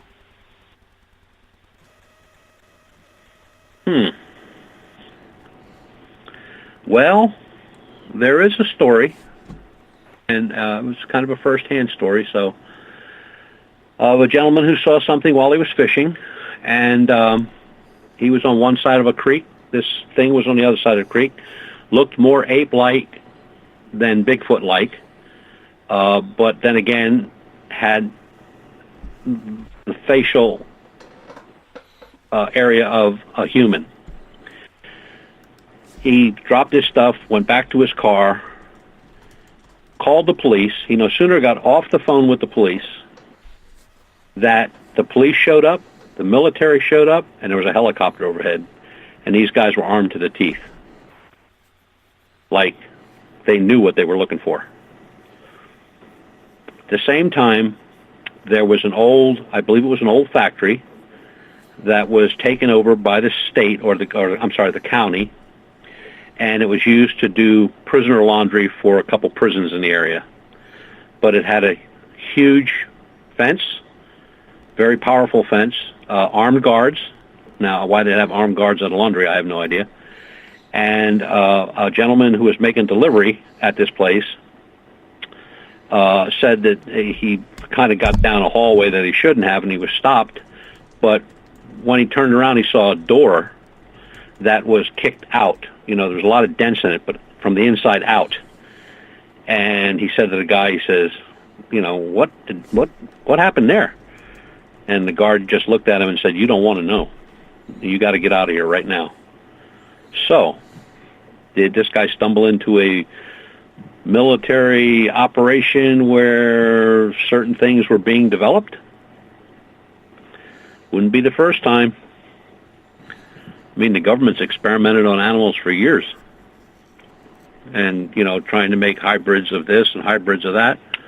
Some for medical research and some for, I don't know, war.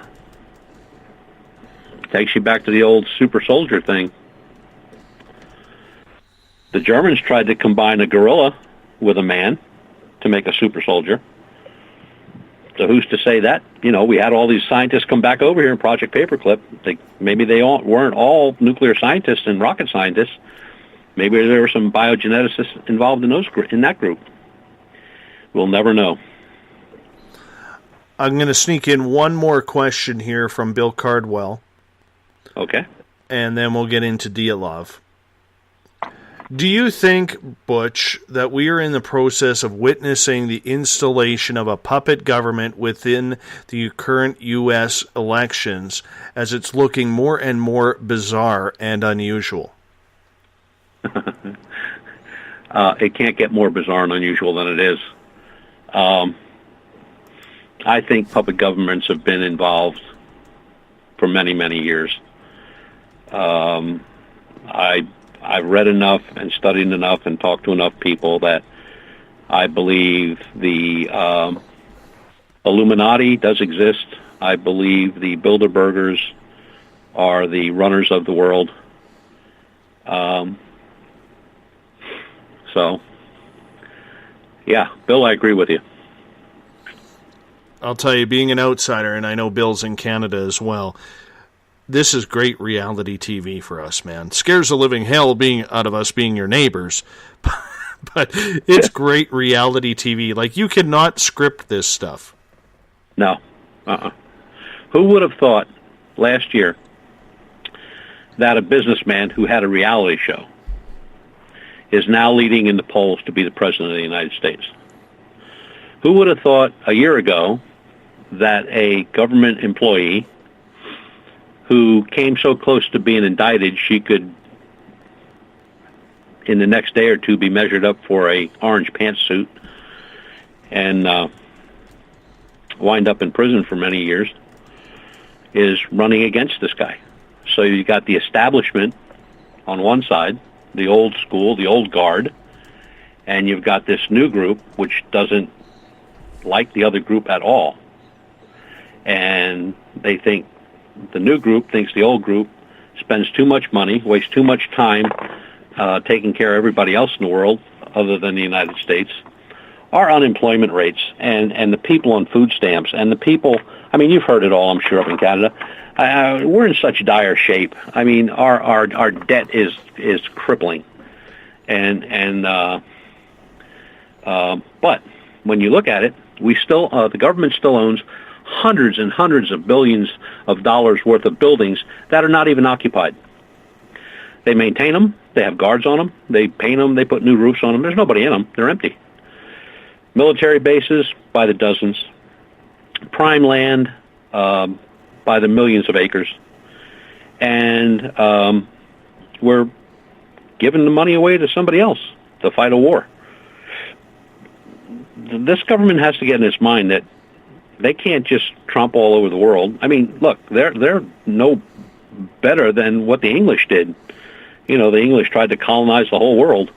So we're doing the same thing by just trying to give all these countries that actually should just throw rocks at each other because they're still back in that age, billions of dollars to bring them into democracy. I don't care what somebody in Kabul does. I don't care what somebody's doing over in Iraq, Iran, Jordan, or any place else. None of my business. I don't live there. I don't have to vote there. I don't have to eat there. I don't have to do anything there. So why are my tax dollars going over to fund weapons, kill people, because our guys don't like their guys? That makes no sense to me whatsoever. And yet we have veterans sleeping on the streets. Yeah, it kind of makes you shake your head. Mm-hmm. Sure. I mean, it's nuts. You have one guy said it really great about 2 weeks ago on a show where he said he figured out if he took back all the money, forgetting Vietnam, like it never happened, but from that point forward, taking all the money invested in trying to bring democracy to countries that don't really want it.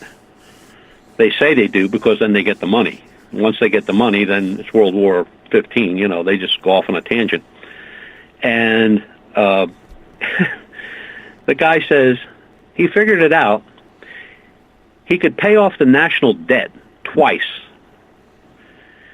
He could give every person in this country, all 330 million of us, $1 million to do with as we please, with very few exceptions other than you need to buy a house, you need to buy a new car, and they need to put your kids through college, and you have the money to do it, but those are the restrictions, and we'll give you the $1 million. And they'd still have money to burn. Figure that one out. He said it would end poverty, it would end the housing crisis, it would end the homeless, it would bring up the manufacturing because now all these jobs would be created because everybody's going to build a new home, put in a swimming pool, buy new appliances. He said, it's such a simple fix. He said, but we waste more than that on a monthly basis. Simple solution, but never going to happen.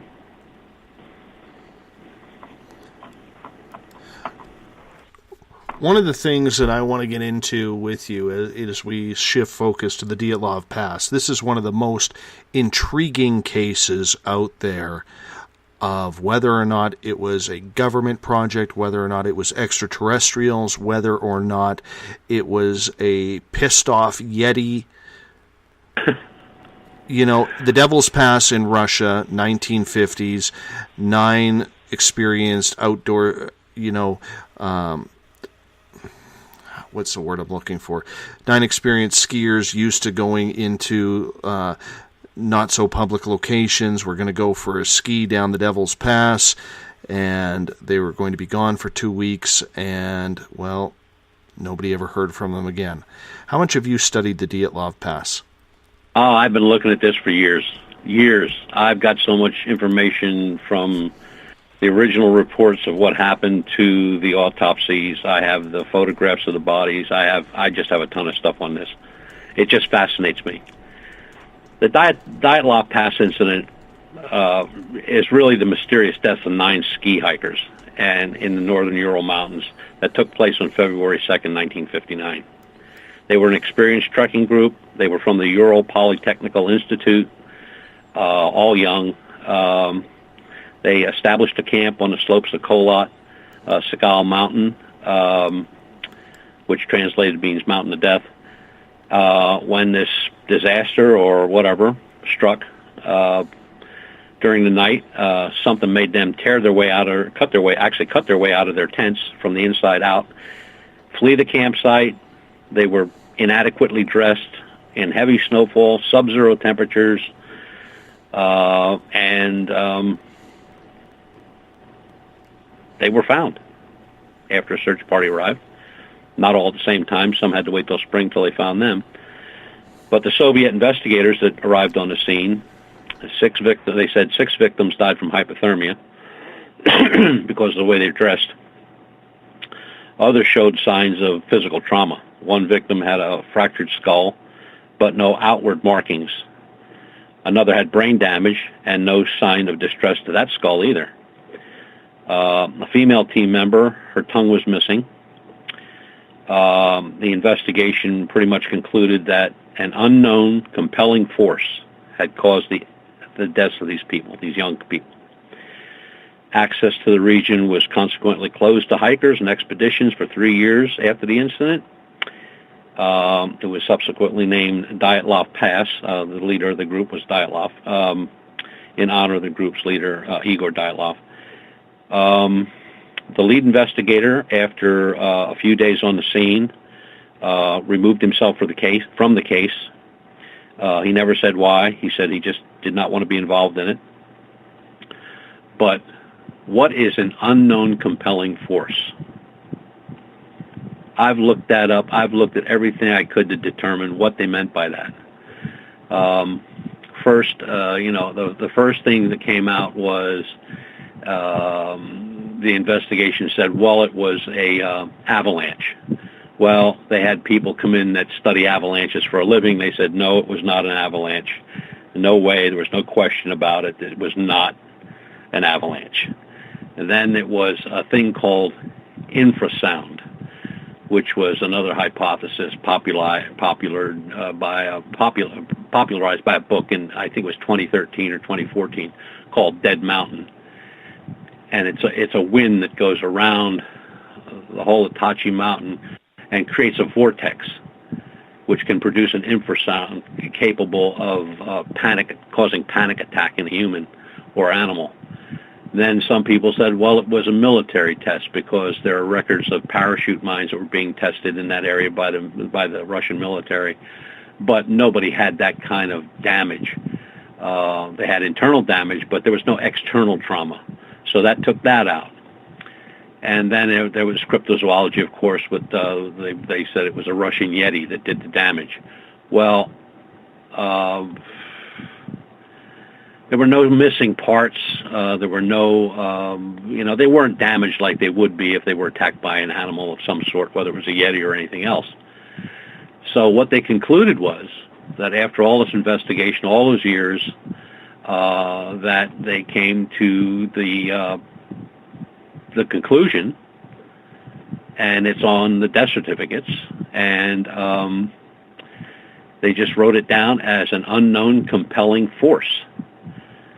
Now, was it something the Russians were testing in the area? Was it one of our space brethren? There is no rhyme or reason to why these folks died. The bodies were all orange in color. They had a high showing of radiation. The bodies are just unbelievable when you look at them. I mean, you're like, I've seen some dead bodies in my time, more than I care to, but this is just weird. I mean, when I say they're orange. Like, go buy a can of spray paint with orange and spray your arm. That's what the arms look like. That's what the face looks like. And why would the tongue be missing? Why do guys have brain damage and internal injuries and no external injuries? I mean, how does somebody get brain damage without damaging the skull? How does a guy's insides get wrecked without breaking ribs or back or spinal cord or anything like that? Yeah, they showed signs of hypothermia because some of them didn't even have shoes on. Some only had socks. One was in underwear. What caused them to cut their way out of those tents? Why didn't they just walk out from the front of the tent where they went in? No, they cut their way out with a knife. The tents were intact. They were not ripped apart, damaged. I mean, the photographs of the tents, I mean, you can see there was a snowfall, but there was no, the tent wasn't pushed over or buckled in or anything like that. They left all their belongings inside. They took nothing. They didn't take anything to, like blankets or anything to cover themselves up with, or any food or weapons or anything like that. So it's a mystery. But when they say unknown compelling force, that just makes no sense whatsoever. Let's get into more of it right after this break. We're talking with Butch Witkowski here from UFOcop.com, talking Dyatlov Pass, talking UFOs, talking absolutely everything tonight. It is a real mishmash of topics, and it sounds great. Keep it up with your questions, space travelers. You're listening to Spaced Out Radio. I'm your host, Dave Scott. We'll be back right after this. Are you an experiencer? Have you had run-ins with strange creatures you can't explain? ETs, Dogman, Bigfoot, werewolves? They're enough to scare the daylights out of anyone. Hi there, I'm Butch Witkowski from UFO Cop. And on the last Monday of every month, you can listen to me and the host, Dave Scott, talk about the weird and the strange being reported on Spaced Out Radio. I'm going to bring my investigations and sources, you bring your experiences, and we'll figure out the rest together. Strange Days on Spaced Out Radio. Come tune us in at spacedoutradio.com. Are you interested in advertising on Spaced Out Radio? Head to our website at spacedoutradio.com and click on our advertising tab. There you will find an assortment of ways you can get your product out there with us. From the radio, commercials, to banners, to social media. Have a product you'd like our host to endorse? We can do that too. Visit spacedoutradio.com for more details. Visit purpleplates.com today. For over 40 years, the Purple Energy Plates have been delivering amazing results for their many customers. Inspired by the great genius Nikola Tesla, the harmony, healing, and energetic effects of the plates have proven over and over to be beneficial and often miraculous to thousands of customers. With their money-back guarantee and the many benefits, how can you afford not to get one? Check their site for daily specials and choose from their many energy products. You won't be sorry. Right here, this is where we divulge the fruit of our research. Here on the Webster Phenomena every Saturday night at 8 p.m. Pacific, 11 p.m. Eastern on Spaced Out Radio. Attention Spaced Out Radio listeners. For only $5 a month, you can join Spaced Out Radio Space Travelers. Your membership at spacedoutradio.com will give you access to private fan area on the website, get you a monthly newsletter, draws for monthly swag, and a whole lot more. Sign up today to become a part of the Spaced Out Radio experience. Strange creatures lurking in the night, the sounds of wood knocking in the forest, odd happenings right out of a fictional world. These are the reports I love. Hi there, this is author Ronald Murphy, and I would love it if you join me and Spaced Out Radio host Dave Scott the second Wednesday of every month on our journey into the unknown land of cryptozoology. at spacedoutradio.com. From Mothman to Frogman and everything in between. Hey, they don't call me the crypto guru for nothing. Greetings and salutations, space travelers, from the Chronicles of the Unknown team. What is Chronicles of the Unknown? I keep hearing about this thing. It's a new paranormal reality TV show based right here in beautiful British Columbia, Canada. Follow our team as we uncover claims of activity on the Caribou Gold Rush Trail.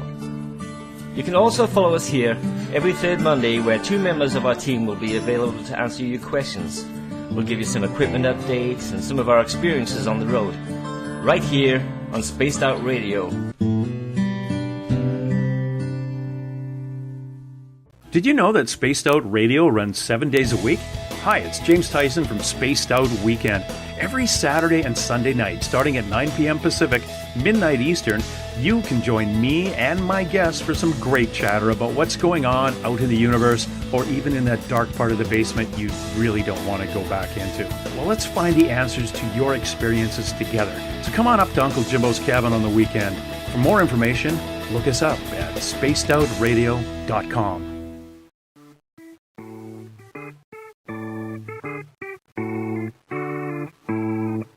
Missed most of tonight's show? Don't worry, you didn't miss a thing. You can head to our website, spacedoutradio.com, and download our archives for free. And don't forget to get your Space Travelers membership today. Now, back to tonight's show. Final half hour of Spaced Out Radio. Tonight we've rounded third. We are heading for home. Always a pleasure to be with you.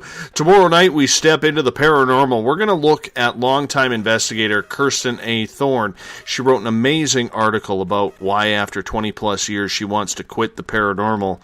And we're going to get into why tomorrow night. So it's a heated discussion on paranormal tomorrow night on SOR starting at 9 p.m. Pacific, midnight Eastern Time.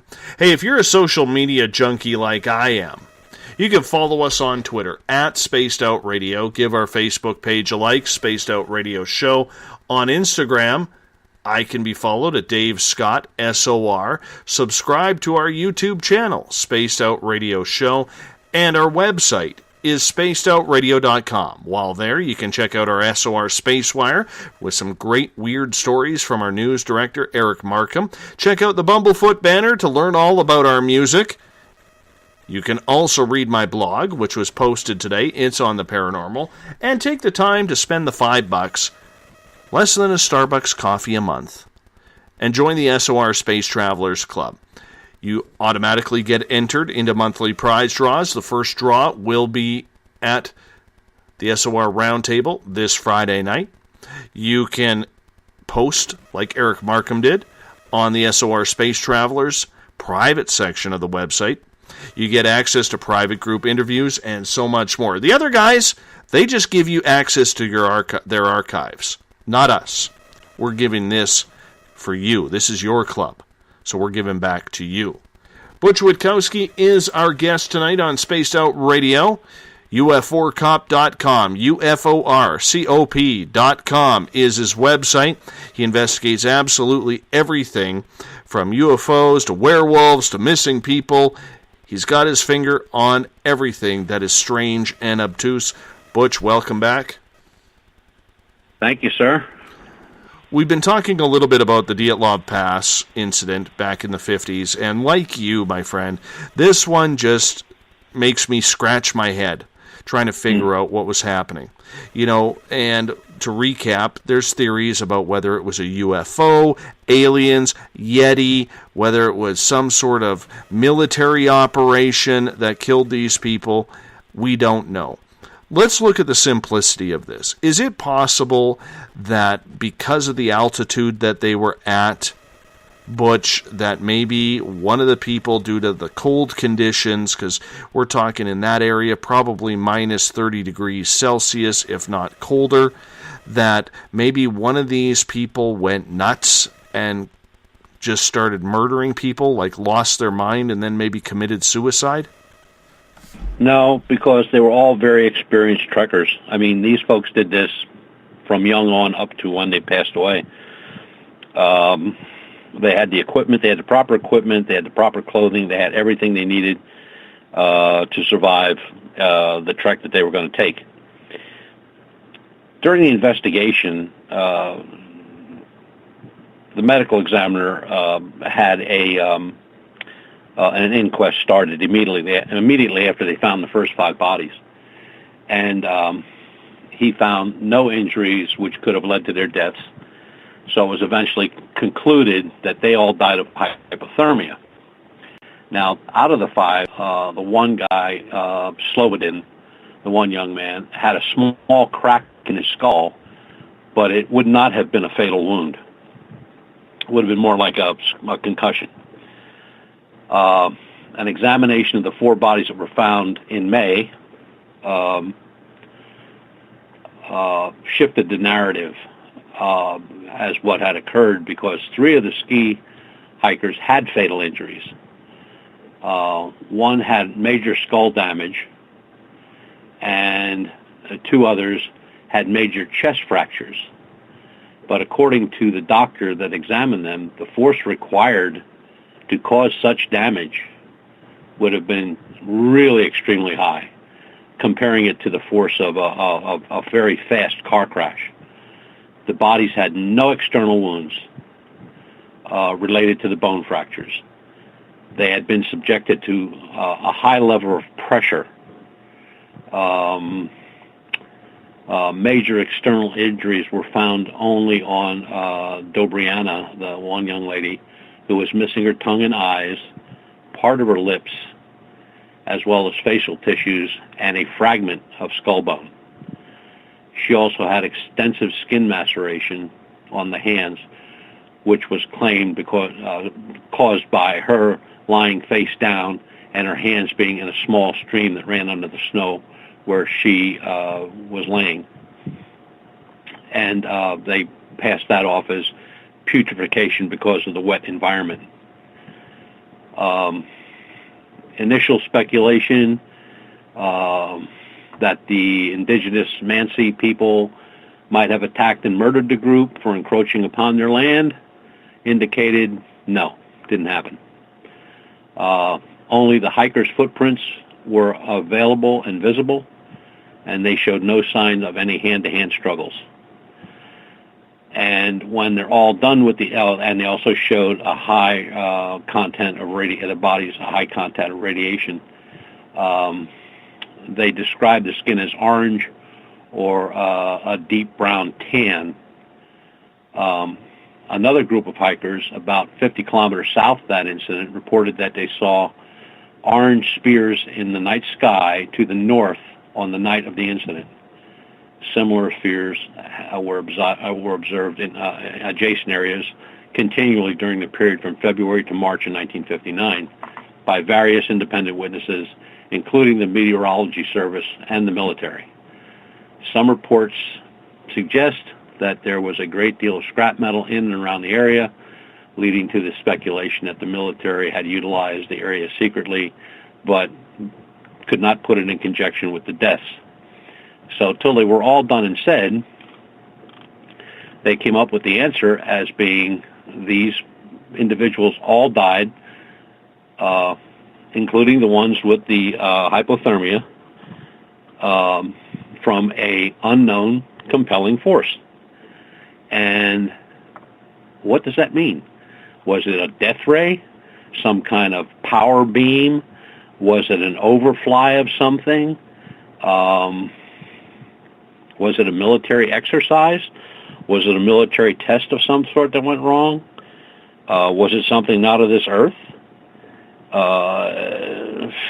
It's just up in the air, and it's always been up in the air. I mean, and just recently, I believe 2 years ago, they were re-examining some of the evidence 3 years ago. And the temperature was like minus 30 degrees Celsius, and a storm was blowing, but the dead were only partially dressed. Some of them only had on one shoe, others had no shoes, or wore only socks. Some were found wrapped in snips of ripped clothing that they might have cut from those who were already dead. So did some die before the others, or did they all die at the same time? So the autopsy report that 5 members died of hypothermia, and the others died of fatal injuries, unknown injuries.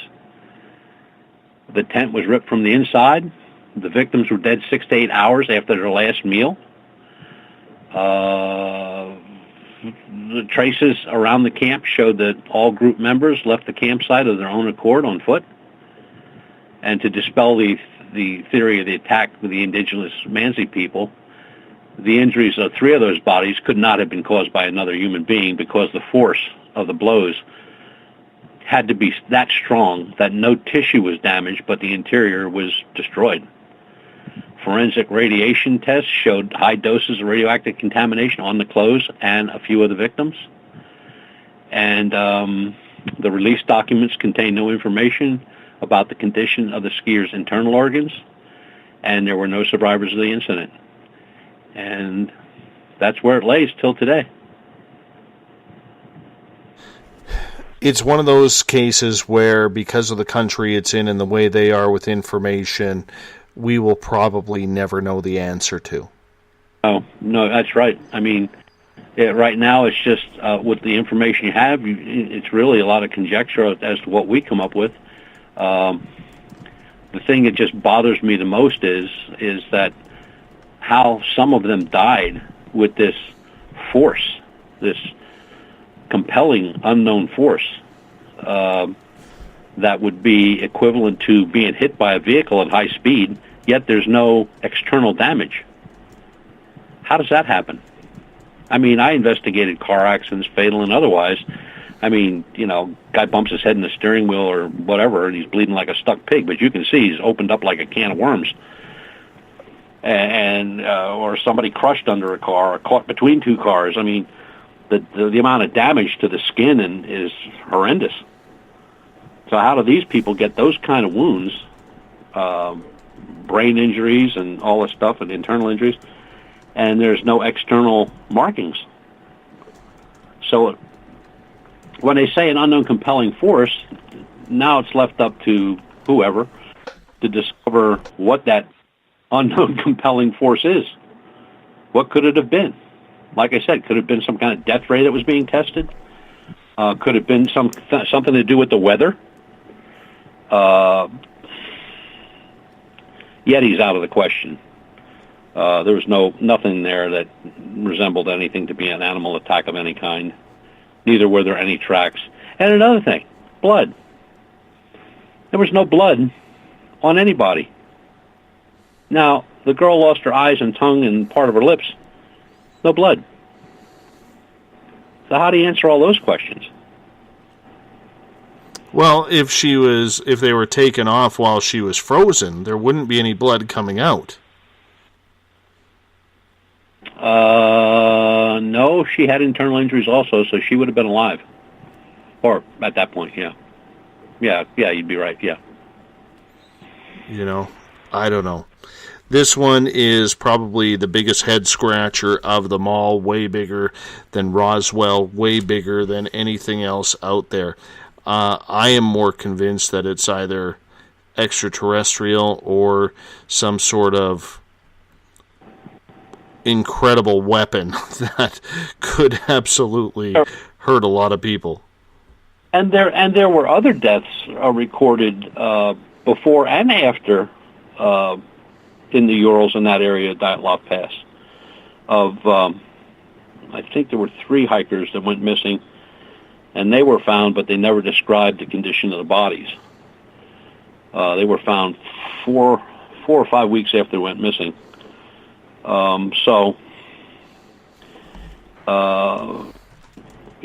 This death on the trail, this seemingly innocent trek by these young people, turned out to be the end for them.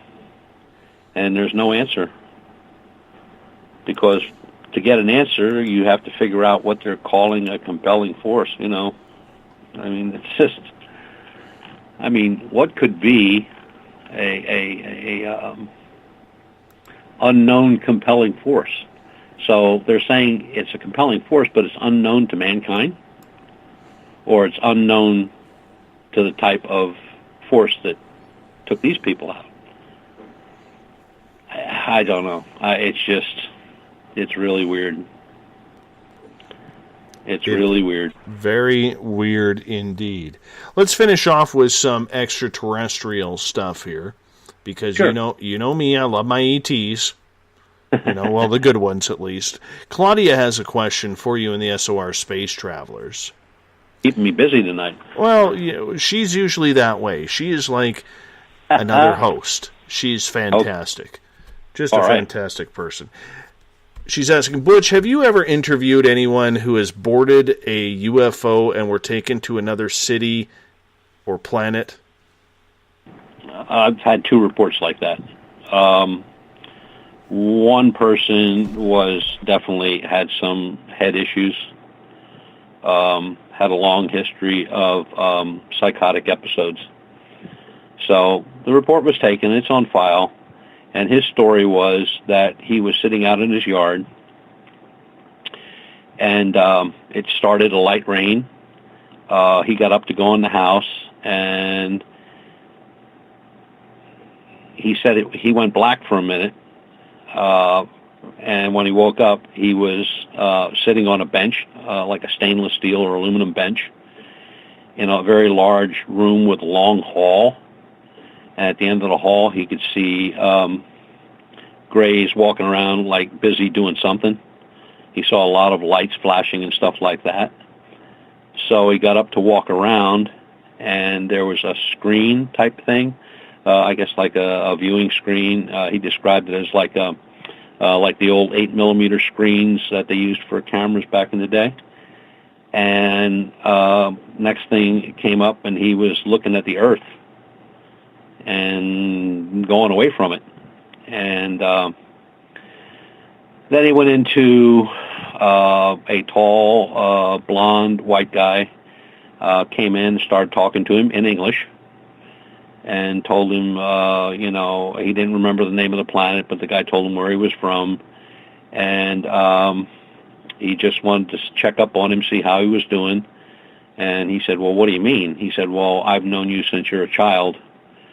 And he said he was going to cure my issues that I had with my head. And he said he went into a room. He doesn't remember what happened once he got in there, because he said, again, it went black. And next thing you know, he was standing in his kitchen looking out at the rain.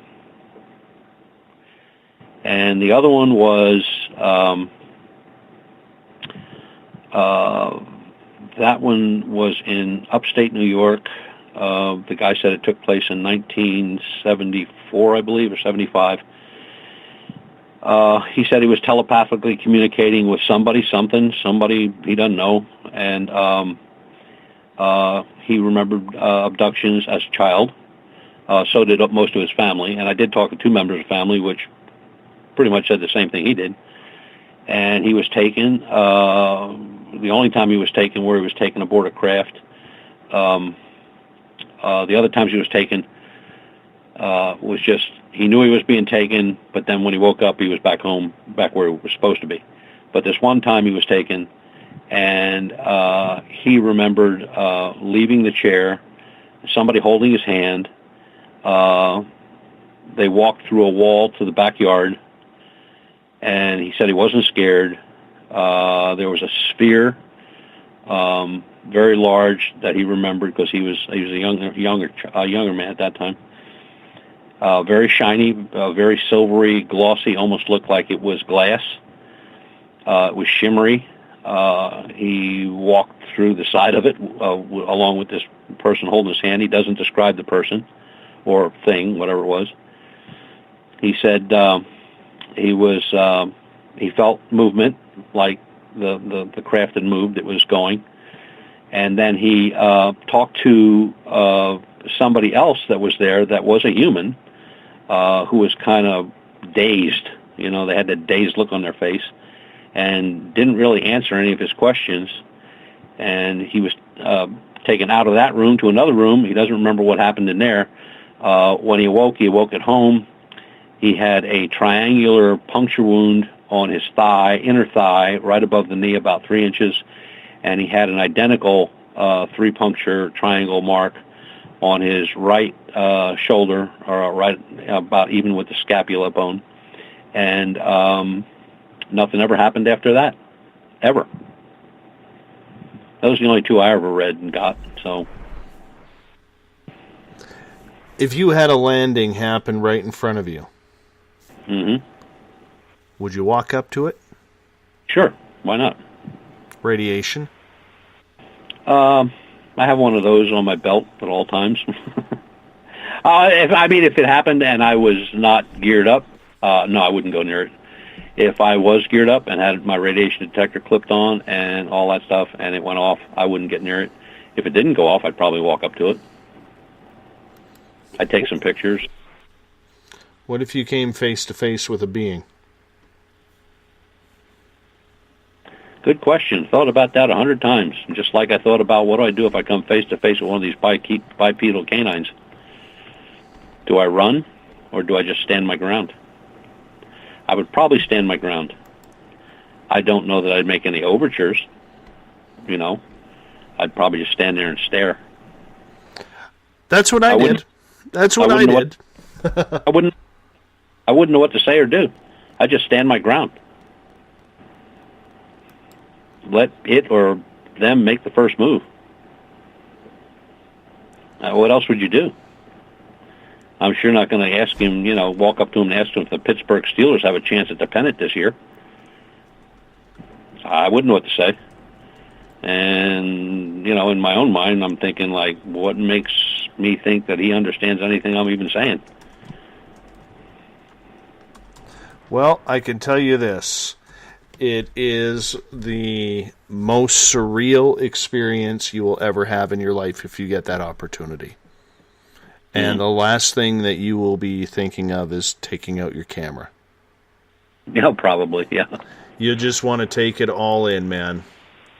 You'll just want to take it all in. And, I can honestly say from personal experience, and I hope it happens again, the next time I run face-to-face into an extraterrestrial, I will walk up to it. I'm not sure about the ship because of the radiation, but for sure I will, if I am face-to-face with another being and says, hey, you're more than welcome to come on over here, because you'll be able to tell whether it's good or bad. You can tell the differences in energy. That's one thing that I have learned. I got to ask you a question, and I wanted to ask you this a while already. What did he look like? What did it look like? Which one? The first one. Oh, goodness. You know what? I'm going to say to you this. You need to interview myself and Samantha Mowat. Okay. At the same time regarding this. Because even though she was 5 feet to my right, what she saw and what I saw were two totally different things. And she's been an ET contactee her entire life. Well, put it this way, Butch. She knew going in that they were there. Uh-huh. She knew. And by God, she was right. She's also probably one of the best intuitives I've ever met as well. But the guy that I saw was very thin. I saw the head. I saw the body. I did not see any arms. I did not see any legs. And what they were apparently trying to do, according to Samantha, was because they were picking up on my energy that I was absolutely having a freak-out session internally. And they wanted, apparently, according to Samantha, once again, wanted to make that situation as easy as possible on me for the experience. So they gave me basically what I could handle, while she was actually seeing 5 to 6 foot beings. And the guy I saw was 10 to 12 feet tall. Whoa. Wow. Yeah. One of these days I would love to get a police sketch artist to draw it out for me? I have a forensic artist that does our work. I would love that. All he needs is your best description. What I did when we started looking for this canine, although all the information from all the witnesses were identical, I still couldn't put in my mind what it looked like. So what I did, I think we had 13 cases back in, or maybe 12. I took just the description of the creature from each one. I put them down, marked them 1 through 12, and I said, here's the description from all these 12 reports. Show me what it should look like. And that's the one that I have. I put it on the website, and I have it on Facebook and everything else. But he had it for about a week, and he sent me an email with an attachment, and he said, here's your boy. And I went like, wow. So good forensic artist. You don't even need to talk to him. Just give him your best description. Height, color, weight, arm length, leg length. I mean, just everything you can think of that you can conjure up that you saw, and just put it on paper. I'll be glad to have him do it for you. Absolutely. Let's do it. We have about a minute left, Butch. I would love it if you tell people what you investigate and where they can find your information.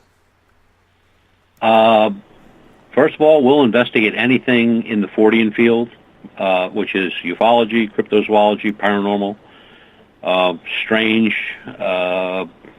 and the website is www.uforcop.com. That's UFORCOP.com. We're on Facebook. I have my personal page there. I have a U4COP page, and I have a UFO Research Center Pennsylvania page. I edit and put out JAAR magazine, which is a Journal for Abnormal Abduction Research. And even if somebody just needs a question answered or they need something off my database, they can contact me either on Facebook or on the website. We have on the website, if you go to where it says terrestrial contact, just click on the UFO Research Center Pennsylvania. That's my web address, my personal email.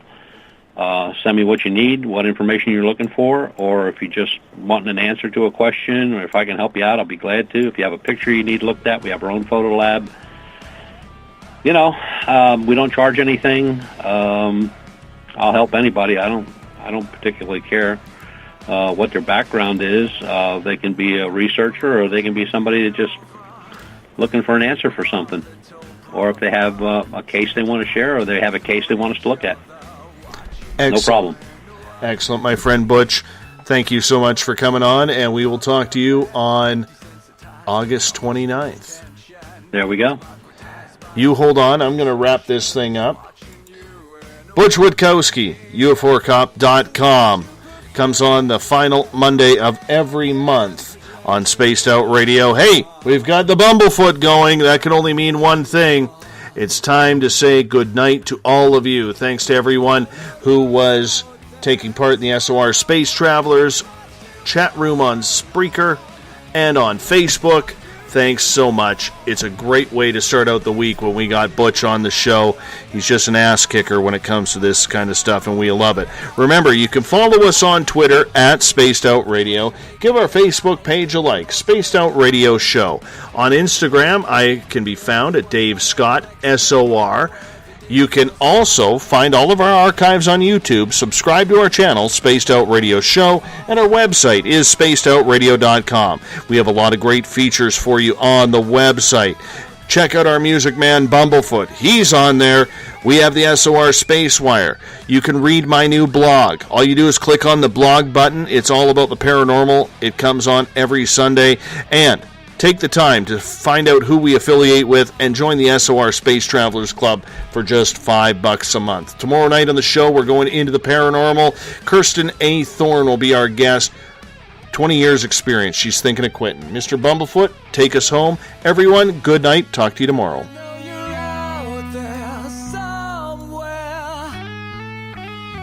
This is the new totalitarian state. 1,000 eyes are waiting for you to break. Stay in line, don't make a mistake. We're watching.